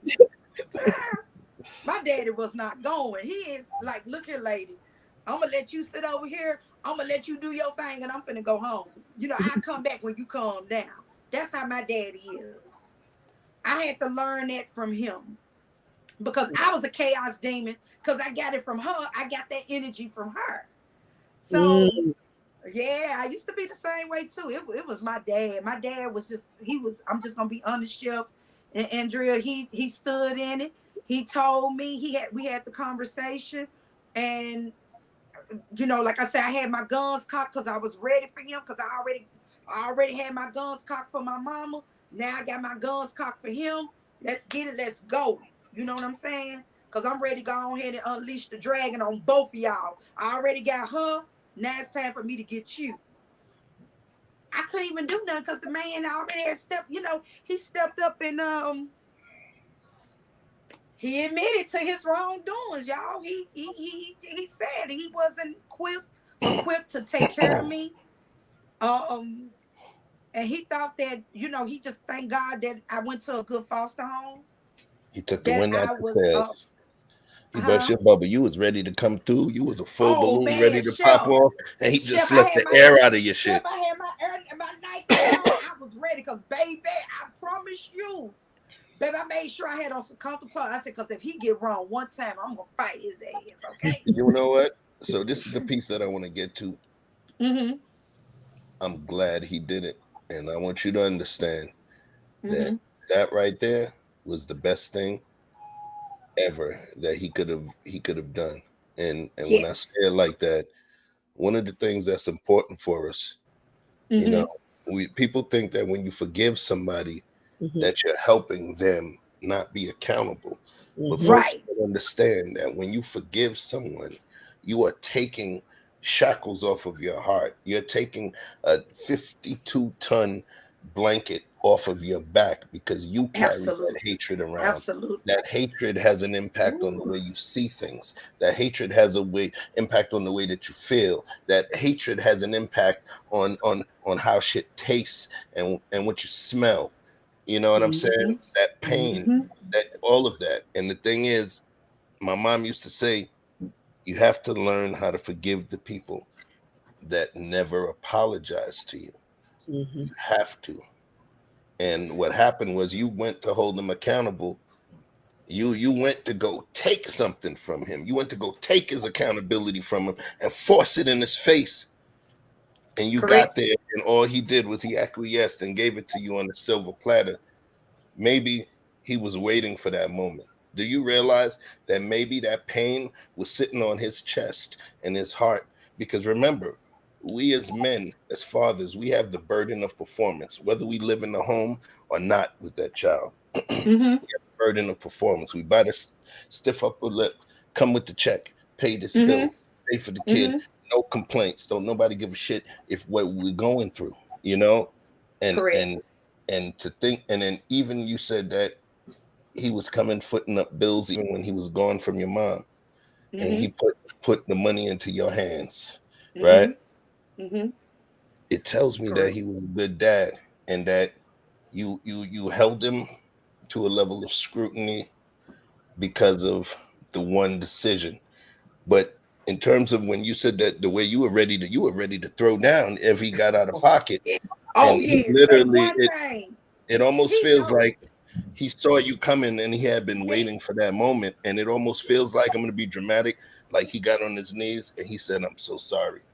And this is why. He did. He did that's exactly a positive what thing? you're saying, Chef. That's a positive you would thing. not believe when he apologized, Chef, he died a month later. Jeez. Ooh, Lord have mercy. Give me 1 minute, y'all. Okay. Take your time. Listen, folks. It may seem like it's about entertainment, but these are real stories. You know, we handle them like real stories. These are real people's lives. Real people's lives. And you know, there's going to be situations where people are going to become emotional, but that's what happens when you open up certain parts of your heart. Maybe some of the questions that I asked may be detailed enough to bring me back in pocket, but I think it's important. So, you know, at the end of the day, I respect Victoriously Shay for sharing what she's sharing with us, because it's getting to the core of who she is. You know, and a lot of times we don't know who folks are. There's a lot of us here that are dealing with different things that don't know. You know, I'll give you a little example. You know, my mom and dad separated when I was 3, divorced when I was 5. You know, my mom remarried after that, and that long, you know, I have my stepdad I love, you know, rest in peace. My dad was a Haitian celebrity. Worked with the president of Haiti, did so many things, radio show, international radio shows, spoke 7 languages, all of these different things. But I had issues in terms of me feeling as though he spent so much time entertaining everybody else. And I felt, you know, that it should have been me. I started coming to a point where I wanted to really tell him how I felt. But then I started coming to the point of that understanding of that forgiveness thing. And I had a conversation with him. On August 3rd on my birthday, 2017. And I told him, yo, Dad, we gonna talk. Maybe it should be, let's go in October, let's go to Vegas. You know, we want to talk. I want to get a lot off my chest, you know, but I love you. And you may not understand it now, but I forgive you. You know, and he got choked up, and we were going to have the whole conversation. September 2017, my pops went into a coma. Started having brain seizures. Came out of the coma, brain seizures happened again. They had to induce a coma. Eventually, it turned out it was West Nile virus. So after all of the comas and all of that, my dad came too. But my dad is no longer the same person. His mind was wiped of a lot of stuff. So the first time we spoke outside of his coma, he was crying because I'm talking to him. I get on the phone and it's my stepmom. They've been married almost 40 years. And you hear him in the background, tell him who you are, tell him who you are. She's like, he knows who I am. No, tell him you're my wife. My dad came out the coma and he seen my stepmom, who he's been married to almost 40 years. But he was screaming for my mom because a good majority of his memories were wiped. So his memories were wiped to the point where I was a 5-year-old kid. So he didn't even know who his wife was. And he was talking on the phone with me. He's crying. Chupino, that's my nickname. Chupino, what's wrong? What's wrong, my son? Why do you sound like that? Because in his mind, I'm 5 years old. I'm 5 years old in his mind. I'm not a 40-something-year-old grown-ass man. So the funniest thing is, he's a sweet guy. He's different. You know, he's the dude that would kick it with studs and kick it with Wyclef all the time and all kind of women chasing him. But now, he's not the same person. He spoke 7 languages. He didn't even have an accent when he spoke English. Now, he speaks broken English and French and Haitian Creole. He lost years. His hard drive was warped. So what does that mean to me?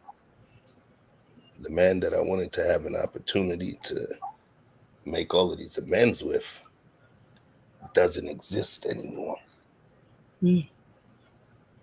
I love the person that's here, but he's a shell of the man that was there. So this person here would never be able to be accountable for, because he doesn't even know who that other person is.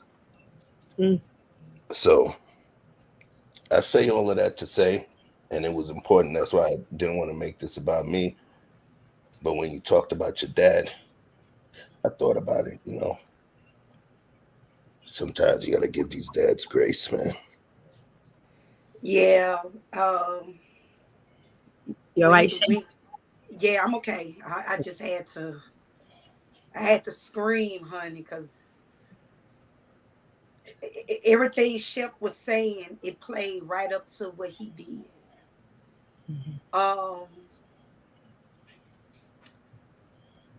It was no need for me to be angry with him, y'all, because he just owned he owned what he did. He owned it. But like I said, my mom, on the other hand, oh my God, I think she didn't come around until 2005. My dad died in 2009. I mean, in 1999. But 2005, I think that's when my mom started to really come around, because again, I had to put that pressure on her and make her realize. I said, you know, this is the thing. Your truth is your truth, and my truth is my truth. True. You get what I'm saying? So that's what, you know, my mom is like very old school. You know, she don't, you know, want to take accountability. But I had to learn as her daughter. I had to treat her. I had to just ask God to come in and help me with her, because it was easy for me to talk to my dad. It's always been easy for me to have a conversation with my dad. But when he did apologize, y'all, he did pass away a month later. That year when he passed away, I felt guilty, y'all. Ooh, God, the guilt was kicking my butt because I felt like I was moving extremely too slow because of my pride and my anger got the best of me, and I did not respond fast enough. And I felt like I didn't have enough time after he apologized to let's start over clean, Dad. It wasn't I didn't have that. I didn't get the privilege or the honor for that. But I do appreciate him owning up to what he did and owning it. I just really appreciate him owning that. Oh God, that is Are you I your blame dad? myself. Go ahead. Are you your dad's only child? Yes. Okay. Mm. Yeah, and y'all would not believe when he passed away. Oh God, I did not cry. I couldn't cry because I was in shock that he had passed away.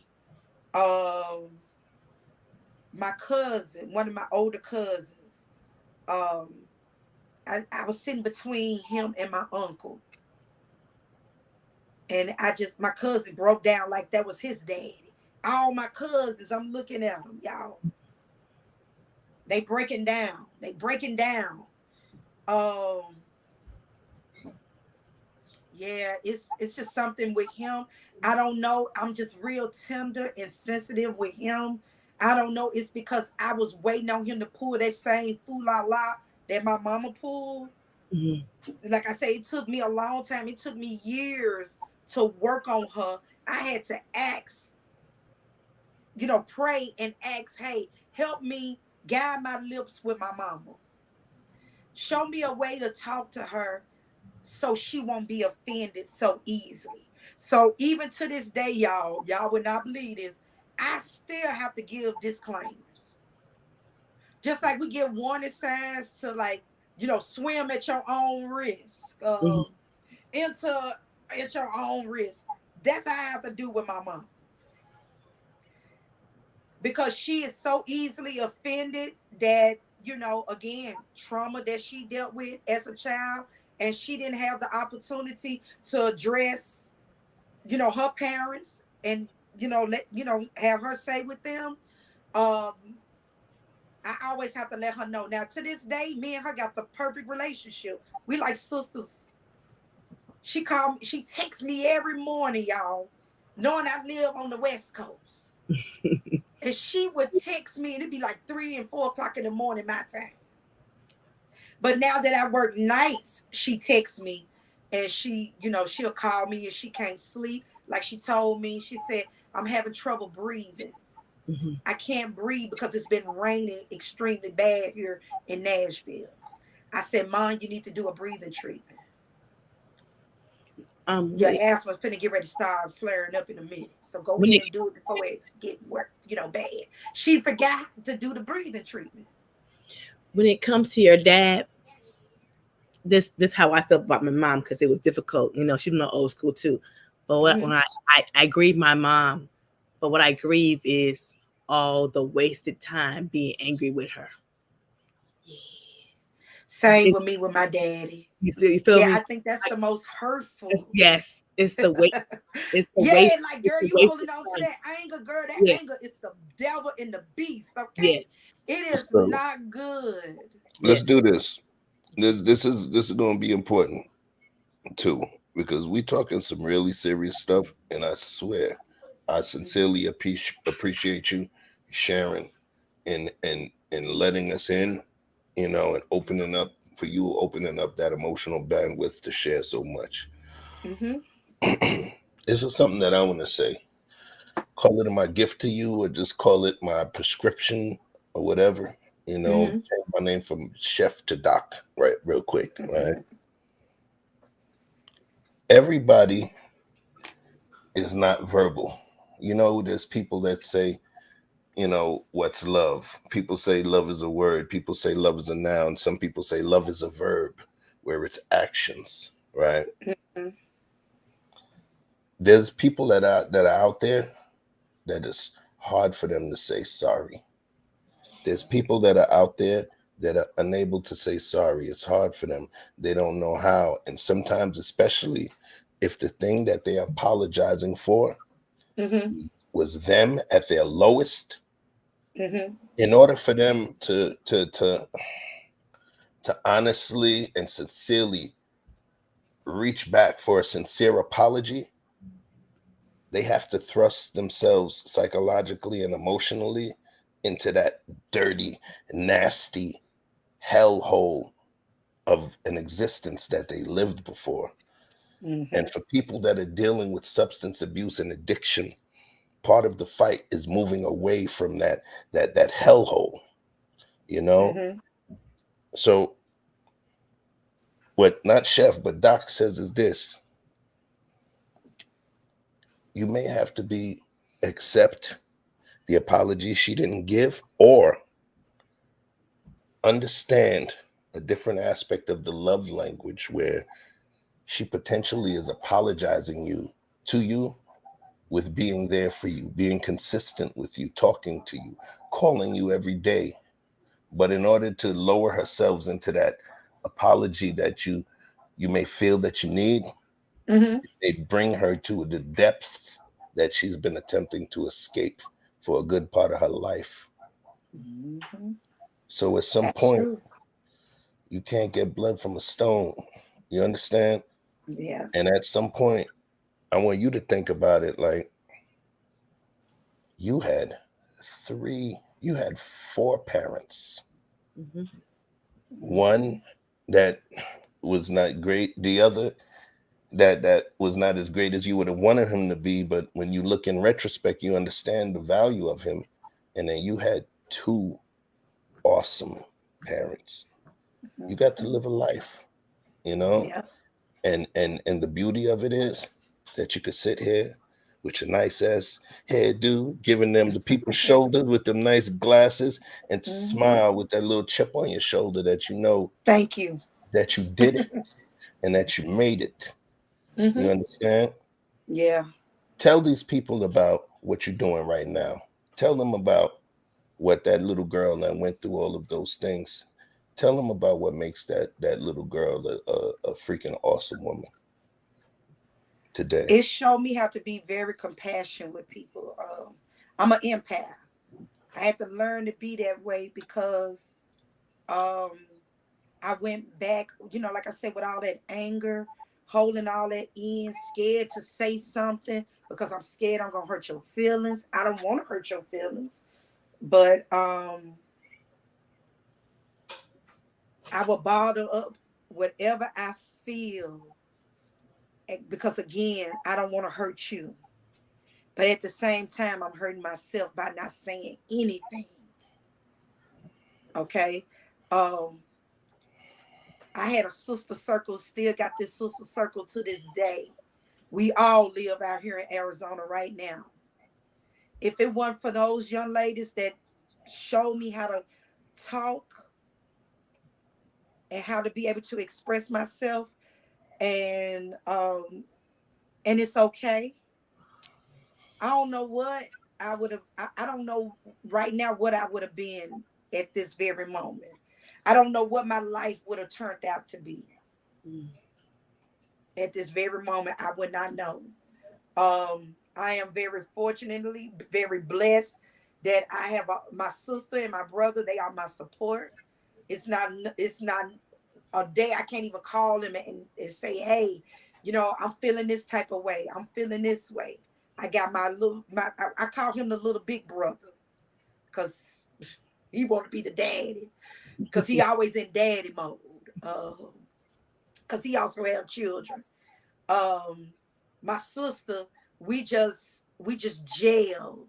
We gel really good. When my mom got sick back here in 2020, I thought for sure that she was finna check up out of here. Wow. That's when the pandemic, May 2020. I had to fly out to Nashville. I had to stay out there for a week. My mom went into the hospital a day before Mother's Day. She couldn't stay awake. She would just, she would talk to me and then she'd just go off to sleep because she wasn't getting enough oxygen. So she was passing out. I'm riding down the interstate trying to get her to the hospital. Wow. And I rented an Airbnb that was close to the hospital.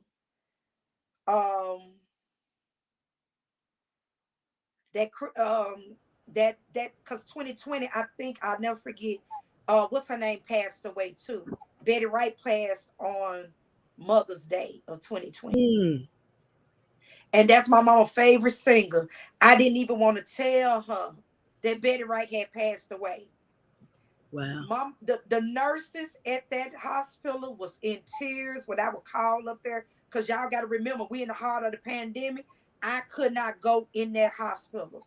Only thing I can do, as soon as when I took her in there on that Saturday, I had a bag for her because I knew they were gonna keep her because my mom started to look like Miss Sophia when she was in jail. But her face had drooped. She couldn't breathe. My mom lived near the airport. When I got my brother picked me up, I had my nebulizer machine. I gave my mom a breathing treatment right away, because I could see my mama's face was just, and she, how Miss Sophia had, when they went to the jailhouse to go get her, she raised up, my mama raised up slow like that. She didn't even know who the fuck I was, y'all. Wow. Because she done lost so much oxygen. Okay.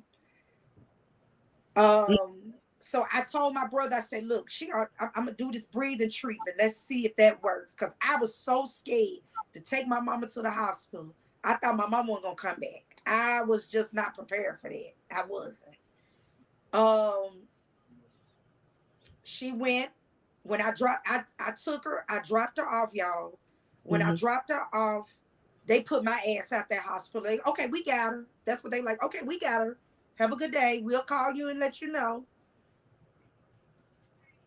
I was crying. I had cried. I was like, wait a minute, why is these people putting me out of here? I didn't understand. I know we in a pandemic, but I didn't understand why they rushing me up out of there like that. You know what I'm saying? I couldn't understand it. So I sat in the car and I cried. I cried because I said, Lord, my mama ain't finna come back.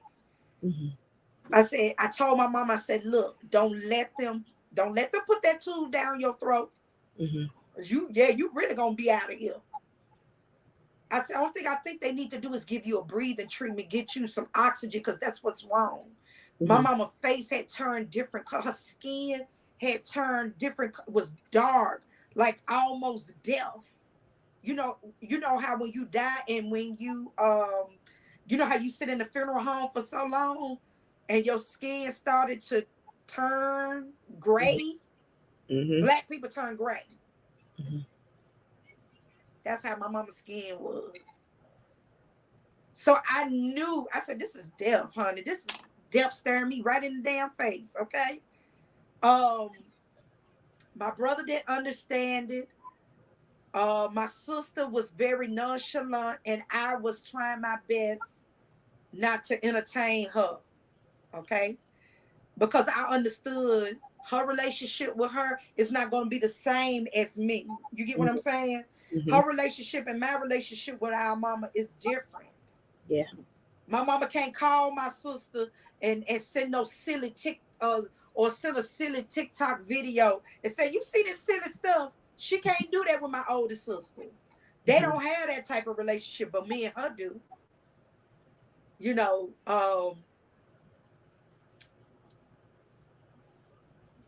Me and my mom is like sisters.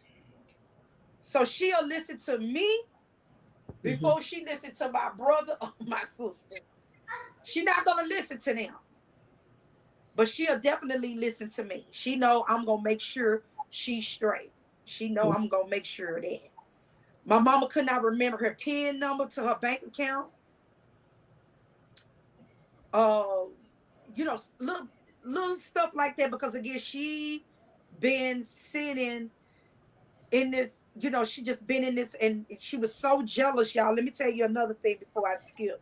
My mom got jealous because I brought her brother, which is my uncle, out here, and I helped him get his check started because he was turning 65.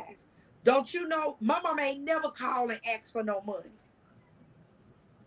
She felt like her children that she gave birth to was taking up all this time with her brother and not her. She was jealous. I was like, Mom, this your brother. This is the one you've been crying and asking us to look for. Now, I mean, you got to help me, girl. So my mom feels like her children take care of her. She know out of her three, she know me. I'm gonna jump on the first thing smoking. I'm out of here. You ain't gotta tell me twice. I'm gone. I already have money set aside to catch flights when I have to go back over there. Then y'all, okay, so that's 2020. 2021. Again, the same shit happened again in May.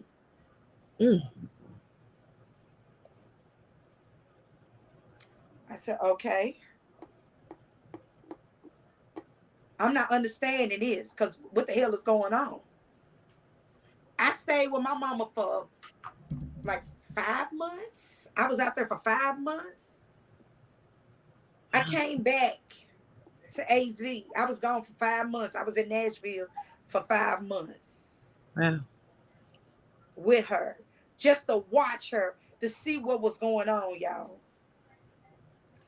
And I think it's because my mom is by herself. I'm way on this side of town. My brother lives, they live in the same city. But you know, he got a family.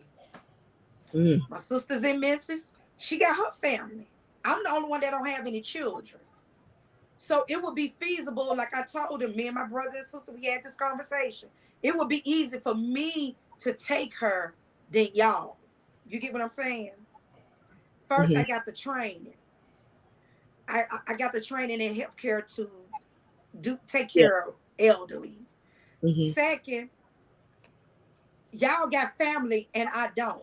Y'all my family, but I don't have no little small children or children, period, that I have to make sure to take care of. So yes, it would be easier and feasible for me to take care of her. If anything go down, we had already made that executive decision. I would take her. Okay. So yeah, so with that being said, I think it's just because this wasn't easy for me to be this way, especially with her. And the reason why I go over and beyond for her, because I wanted to do that for my dad. And I did not get the opportunity to do that for him. Because once he apologized to me, he died a month later. So I was not going to let that, when my mama, any ill will feelings or how I felt about her, all that went out the window. All that was gone. It wasn't, that was not the case. I need to take care of my mama. I need to make sure she's still here in the land of the living. No more wasted time. No more wasted time. So, how's mama now? She good. Matter of fact, Andrew, when you text me, she had called me. So, girl, I have to show her how to get on the Netflix and the Hulu and all that stuff, child. And nobody has patience. They be like, Shay, you got the patience. I can't do it. I was like, yeah, I can do it. That's nothing to me. Nothing at all. So listen here. Make sure. Yeah, so she was her Netflix. What happened was I had to reset the password, and I had kept asking her, Mom, can you get on Netflix? Yeah, I can get on Netflix, but when she went, she couldn't get on. That sound like when I be trying. That sound like when I be trying to help Andrea copy and paste. Yeah. So it's like I'm like, Mom, and I have to be like, and I have an iPhone, and she has an Android, so we can't FaceTime. And she look at me crazy when I be like, Mom, I put Duo on my phone. Can you Duo me? Can you, so I can see the TV, so I can see what you talking about? And I said, well, then read it to me. Read it to me what's on your screen. So when she read it to me, then I tell her what to do. Then she got it from there. So yeah, y'all. Now let me tell you, when I was there in 2021, oh my God, my mama loved Nollywood movies. Oh, the Nigerian flicks. Oh yes, yes. Y'all, I work with medical insurance. I work with Medicare and Medicaid. So I'm like, man, these people gonna hear all them damn Africans hollering in the background. Lord have mercy. I'm texting my sister, hey, we need to get Granny some damn wireless headsets, okay? When I'm working, I need you to wear this. So she was looking at me, I know you lying. I said, no, Ma, I need you to wear these headsets while I'm working, because my clients in the background can hear the Africans screaming. And I said, they asking me, hell, what's going on over here?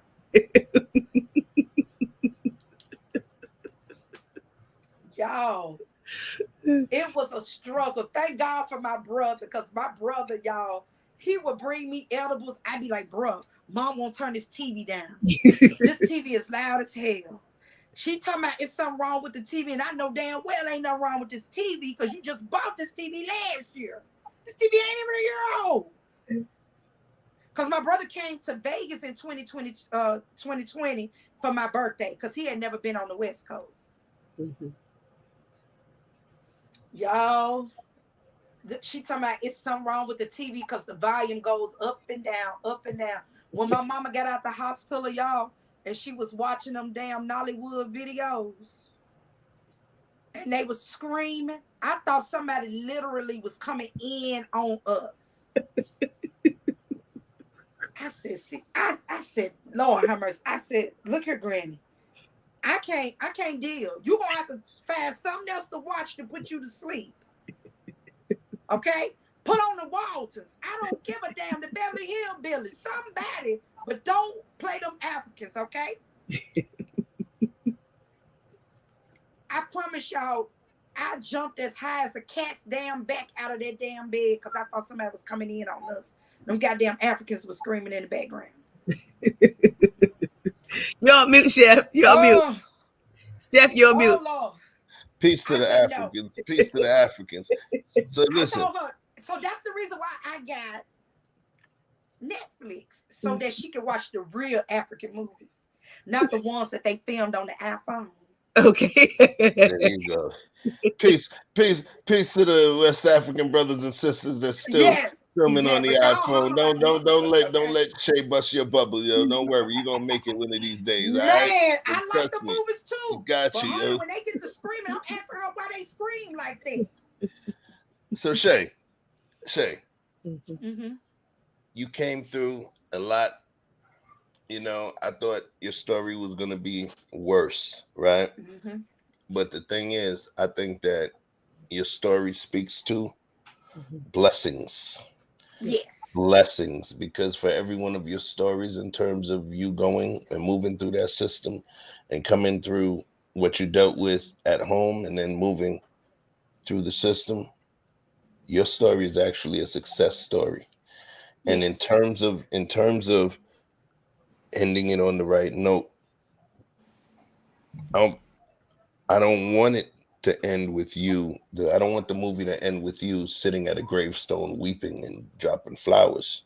Mm-hmm. Right now, I want to end this with the way that I see it, is you riding off into the sunset, you throwing your hands into the air like, yes, thank you, Jesus.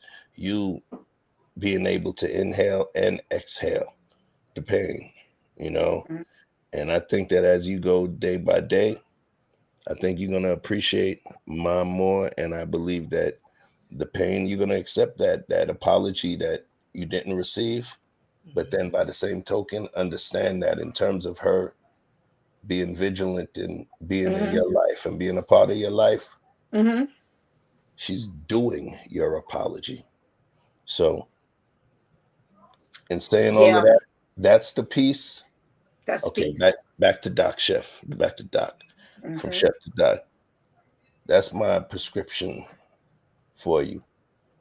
Enjoy that apology that's Mm-hmm. being shown as opposed to being spoken. Okay, can you do that for me? Yeah, I can do that Can you because do let me. that for You you? right. You absolutely right, Chef. She didn't come out verbatim and say I'm sorry, but she made me understand why that happened and the reason why it happened. So I can respect that. I'll take that as I'm sorry. Okay. I keep that. You need it. She wasn't like my dad. She didn't come out verbatim and say, I'm sorry what I put you through or nothing like that. She never did do that. It was she just said that she just hated that um that we had to go through that. Now she did say that she did hate that we had to go through that. But like I told her, it was the best. It was the best. I wouldn't trade it for the world because it was the best. It was like sunshine and rainbows over there at the McGarry's. Wow. Real talk. I mean, I can't say not one bad thing about them people because I didn't give them no energy to be disruptive because I already lived in a disruptive household. Mm-hmm. I understood the assignment, how it could be when you live disruptive. You know, things can get taken away from you. So yeah, um, that was when I tell her that was the best experience, and I thank God that I did not experience the horror stories that I did hear from even my foster sisters that actually went through a lot of stuff after Rosie got dementia. Yeah, because I was the oldest, so they were more younger than me, but I was the oldest. So they were still in the care, and their babies was also in foster care as well. All right, I want Even to though show they were something to you. together. Does that make sense? Yes, Yes. Yes. Okay, okay. I want to show something. So there was something that I had prepped. It was a story about foster care. You know what I'm Mm-hmm. saying? Mm-hmm. And sometimes when we see certain tales or certain things that may be cautionary tales, what will Mm-hmm. hold on, I'm sorry, bear with me a moment. So yeah. So when we have certain things that are tales, or we call them cautionary tales, Mm-hmm. sometimes they work to show us how good we may have had it as opposed to someone else, right? Mm-hmm. But before we end it, you know what? Let me go play. I'm gonna play some clips Okay. just so you can see play a clip from this. Hold on one moment. Mm-hmm.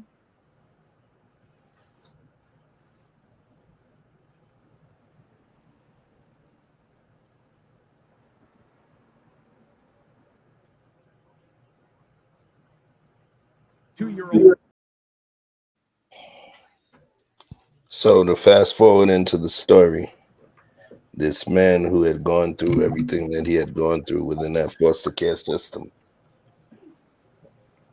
we shipped him back to Korea. I wasn't gonna go through the rest of it, but just go Korean adoptee or Korean deported, and you'll find it.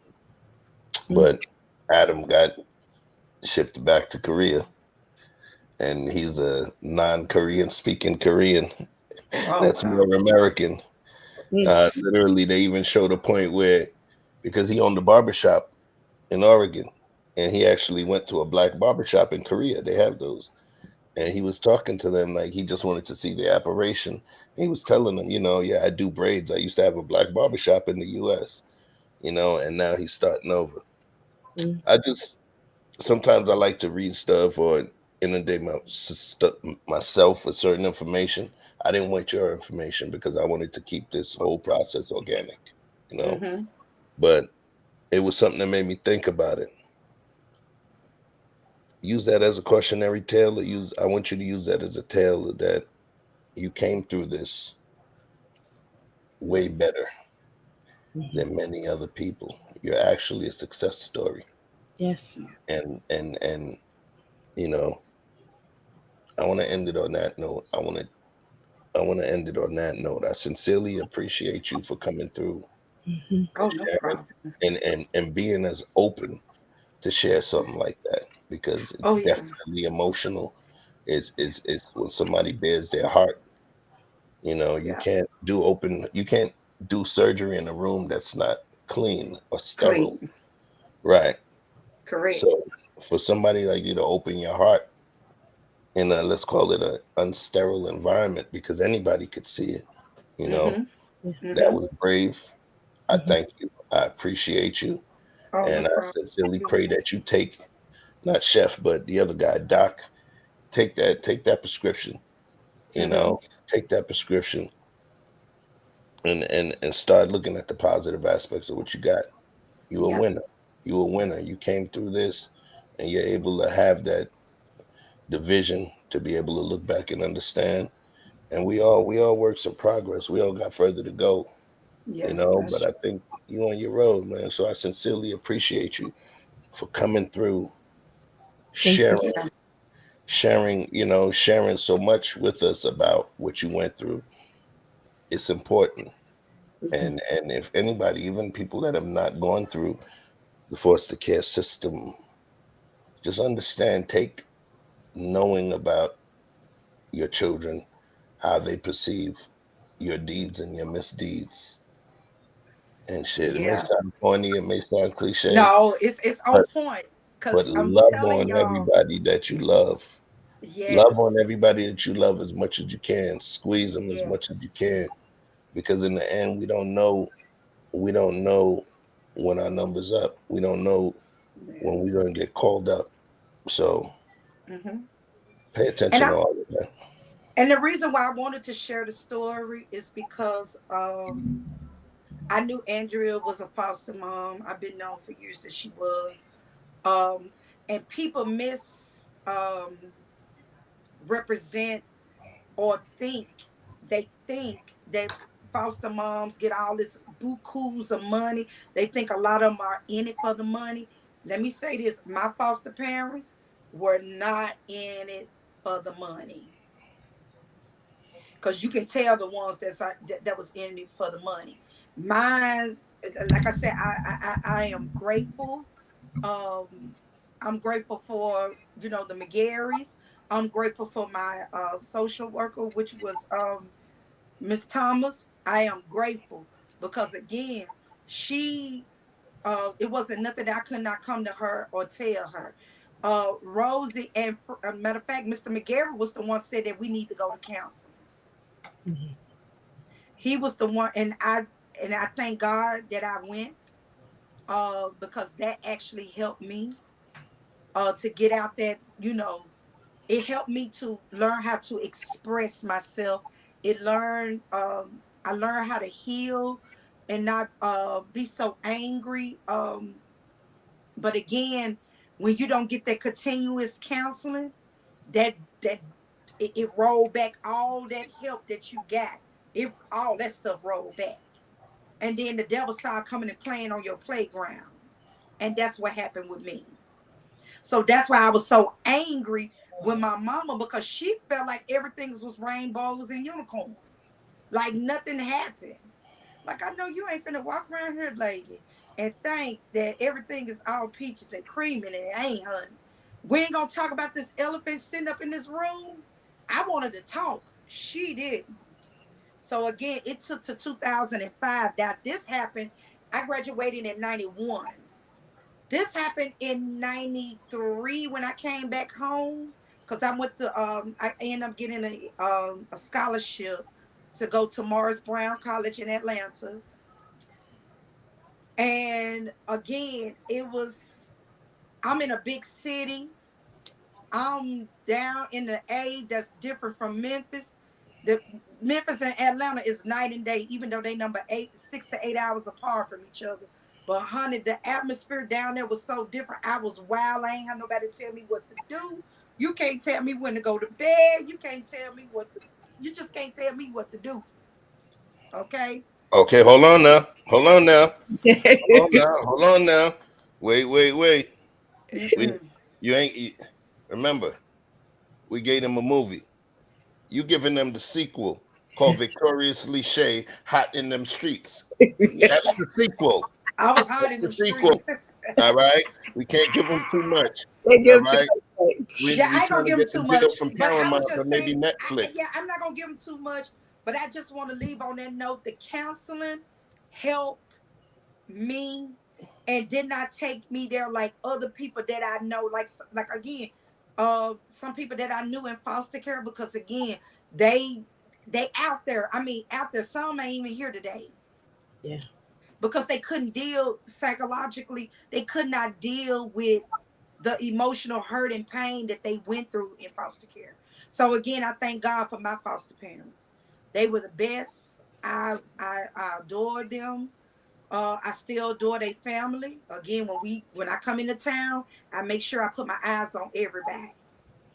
Okay, I put my eyes on them first before I put eyes on my immediate family. Okay, so yeah, I definitely make sure I touch bases with them. Well, we appreciate you coming over here, Shay, and giving us Thank you. story. And I thank you. And I thought people need to hear it. And I appreciate you. Great Yeah, girl.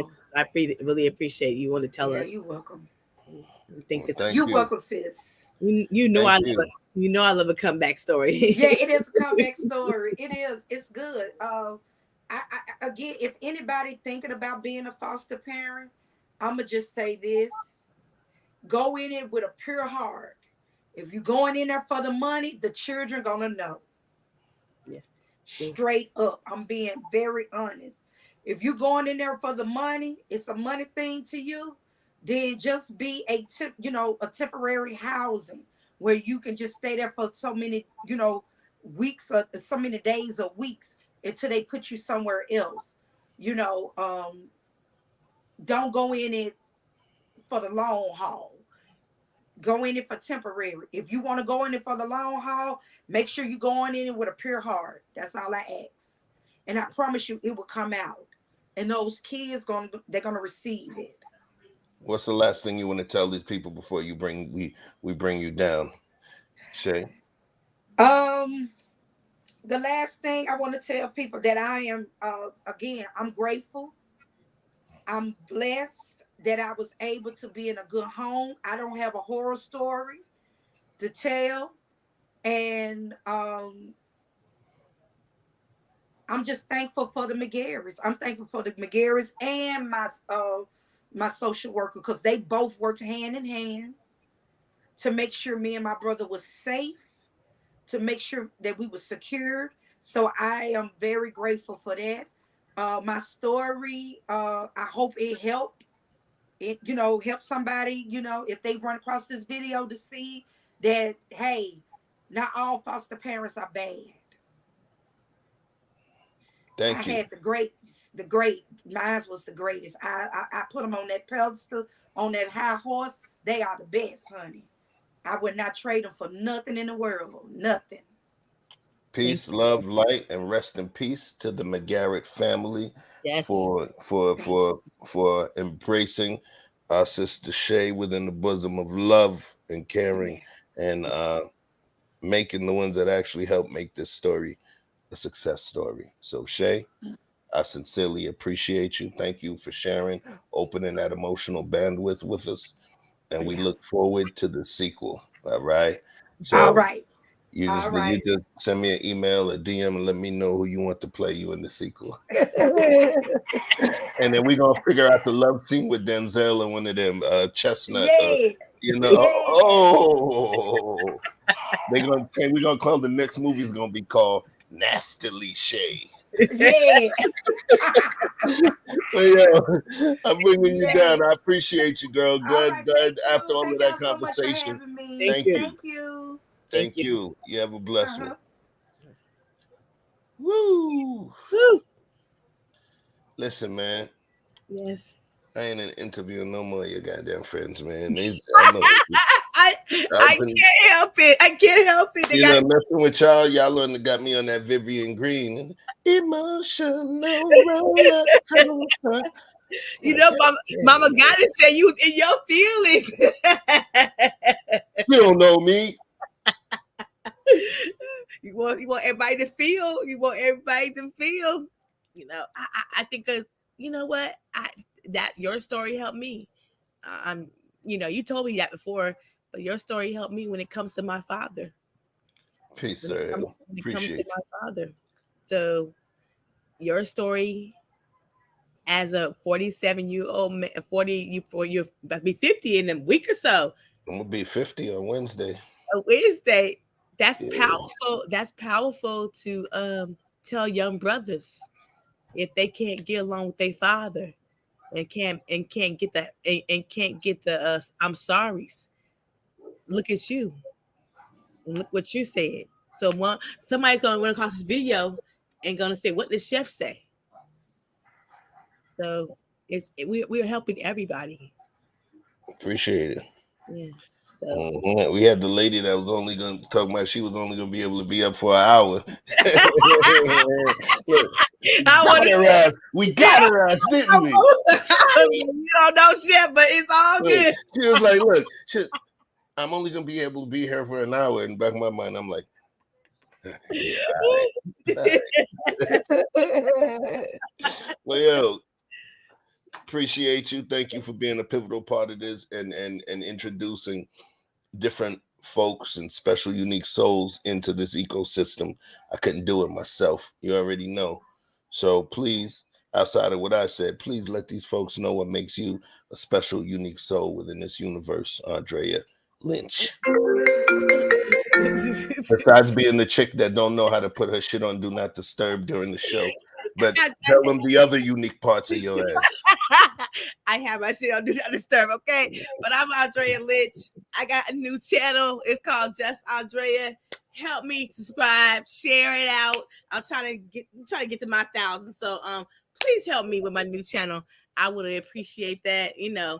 And you know what? I will say this. If Andrea and Chef haven't interviewed you, it's coming soon, okay? We don't know who we gonna have, but I love it. This is my teammate. Victor Freeze is my teammate, and it wouldn't be nothing without Andrea, Vic, and Chef. We are still a team, and that's because you see me and Chef on here. Don't mean we don't remember Vic, and so we ain't never gonna let nobody break us up. We the three Migos.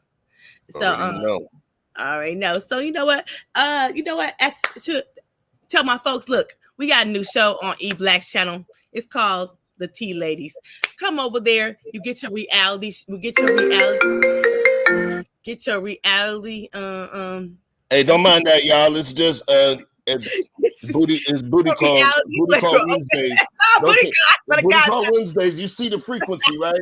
And go figure. It's on Hump Day too. It's not booty call, but it's a new show over there. Check it out. It's on Friday night. Y'all come and see us. See us on Thursday, Tuesday, and Saturday. The team. Okay. So I love y'all. I will see y'all later. I gotta call my girlfriend because she is blowing up my phone. Girlfriend. She about to go get that thing waxed, y'all. All right. Bye, guys. All right, wrap it up. All right. Yo. Listen, man. Thank you for joining your boy. I sincerely appreciate you guys coming through. You know, normally you see a lot more jokes, but when it's a scenario where somebody's actually bearing their soul, opening up their heart, and potentially allowing me to take them to an emotional place or a memory-based place that they weren't prepared for. I talk about close your eyes. I want to know about what you were feeling on that moment. Tell me what you smelled. What did it look like? What did it sound like? Those are the things that put you in the moment. So you have to have a willing participant to be able to do that. So I sincerely appreciate it. And it was serious business. You know, I got to share certain things about, you know, me, my dad, and all of that. You know, so all in all, I think it was a great show. We don't just put these things on just for show and just for fun and just for subs. In order for me to do it, I'm not going on if I don't feel it. if there's not some nuance or something important to be able to bring to the table. So when you see me, that means I got something for you. So thank you, every single person that supports this channel, that supports us, that pops up during the lives, all of that stuff, man, all of it. I appreciate you. You know, yeah, my birthday is going to be on Wednesday, so I'm not going to be streaming, but what I do have planned is, y'all remember Yule Log? Y-U-L-E? It would come on every Christmas, and literally it was on 24 hours a day, and it would just be the picture, the video of the fireplace, right? And it would just be burning. The fire would be burning in the fireplace, and you just hear Christmas music 24 hours a day. So what I am going to do is I'm doing a marathon, the Chef Chupino marathon, and it's going to be a long-ass premiere. I'm going to be daisy chaining some of my biggest streams from the beginning going forward. You know, so that stream may last potentially about 24 hours. It's going to be a 24-hour premiere. Pop through, show some love. I'm going to call it the 50th birthday marathon. Some of our favorite episodes, you know, it's going to be the Nighthawk stuff. It's going to be stuff with me and E Black. It's going to be the team, you know, but it's going to be a 24-hour birthday marathon. So I may be out and about doing my thing with the family, you know, celebrating 50 years around, you know, spinning around this planet. But feel free to pop through, enjoy some laughs, enjoy some memories. Hit a super chat if you wish. That's up to you. But be prepared, you know. So, I did a lot of talking. And we did a lot of sharing. That's all I got for you. We did the talking. We did the loving. We did the laughing. Shay did the crying. So, can somebody type in what's the next ING that we need to do for me to send y'all asses out of here? What is it? It ain't talking, it ain't laughing, it ain't crying, it ain't loving. How do we send you out of here? One person. Starts with a V. Vibing. My God, Denise. Peace, love, and light. Chef out. All the way out.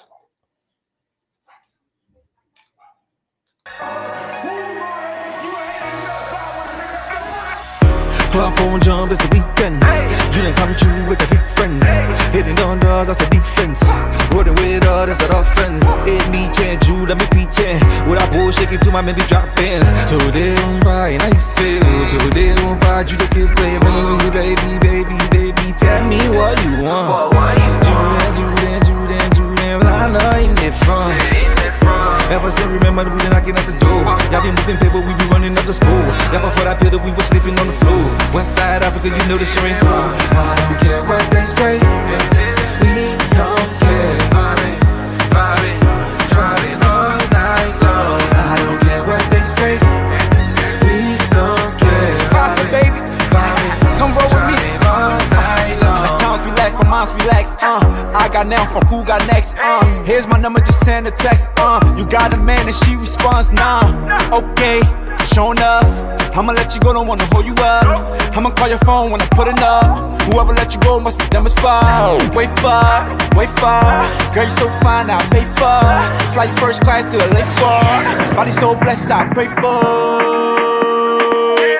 Body so blessed, I pray for. Because I don't care what you say. I don't care what they say. We don't care. Vibing, driving all night long. I don't care what they say. We don't care. Vibing, driving all night long. My nigga, I killed it. Night long. That's the part where you get your girl, nigga. Make sure she focused, nigga. Make sure you focus, nigga. Let's go. 1, 2, 3, hit it.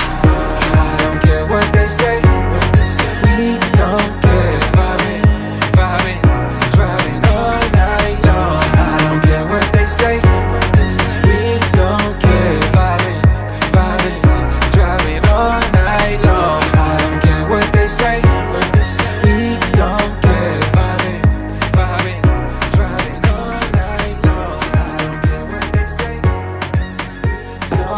That's a hit for your ass, nigga. Hit for your ass, nigga.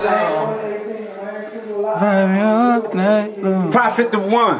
Follow me on all Instagram sites, PRO. Peace, love, and light. Go home. Love you.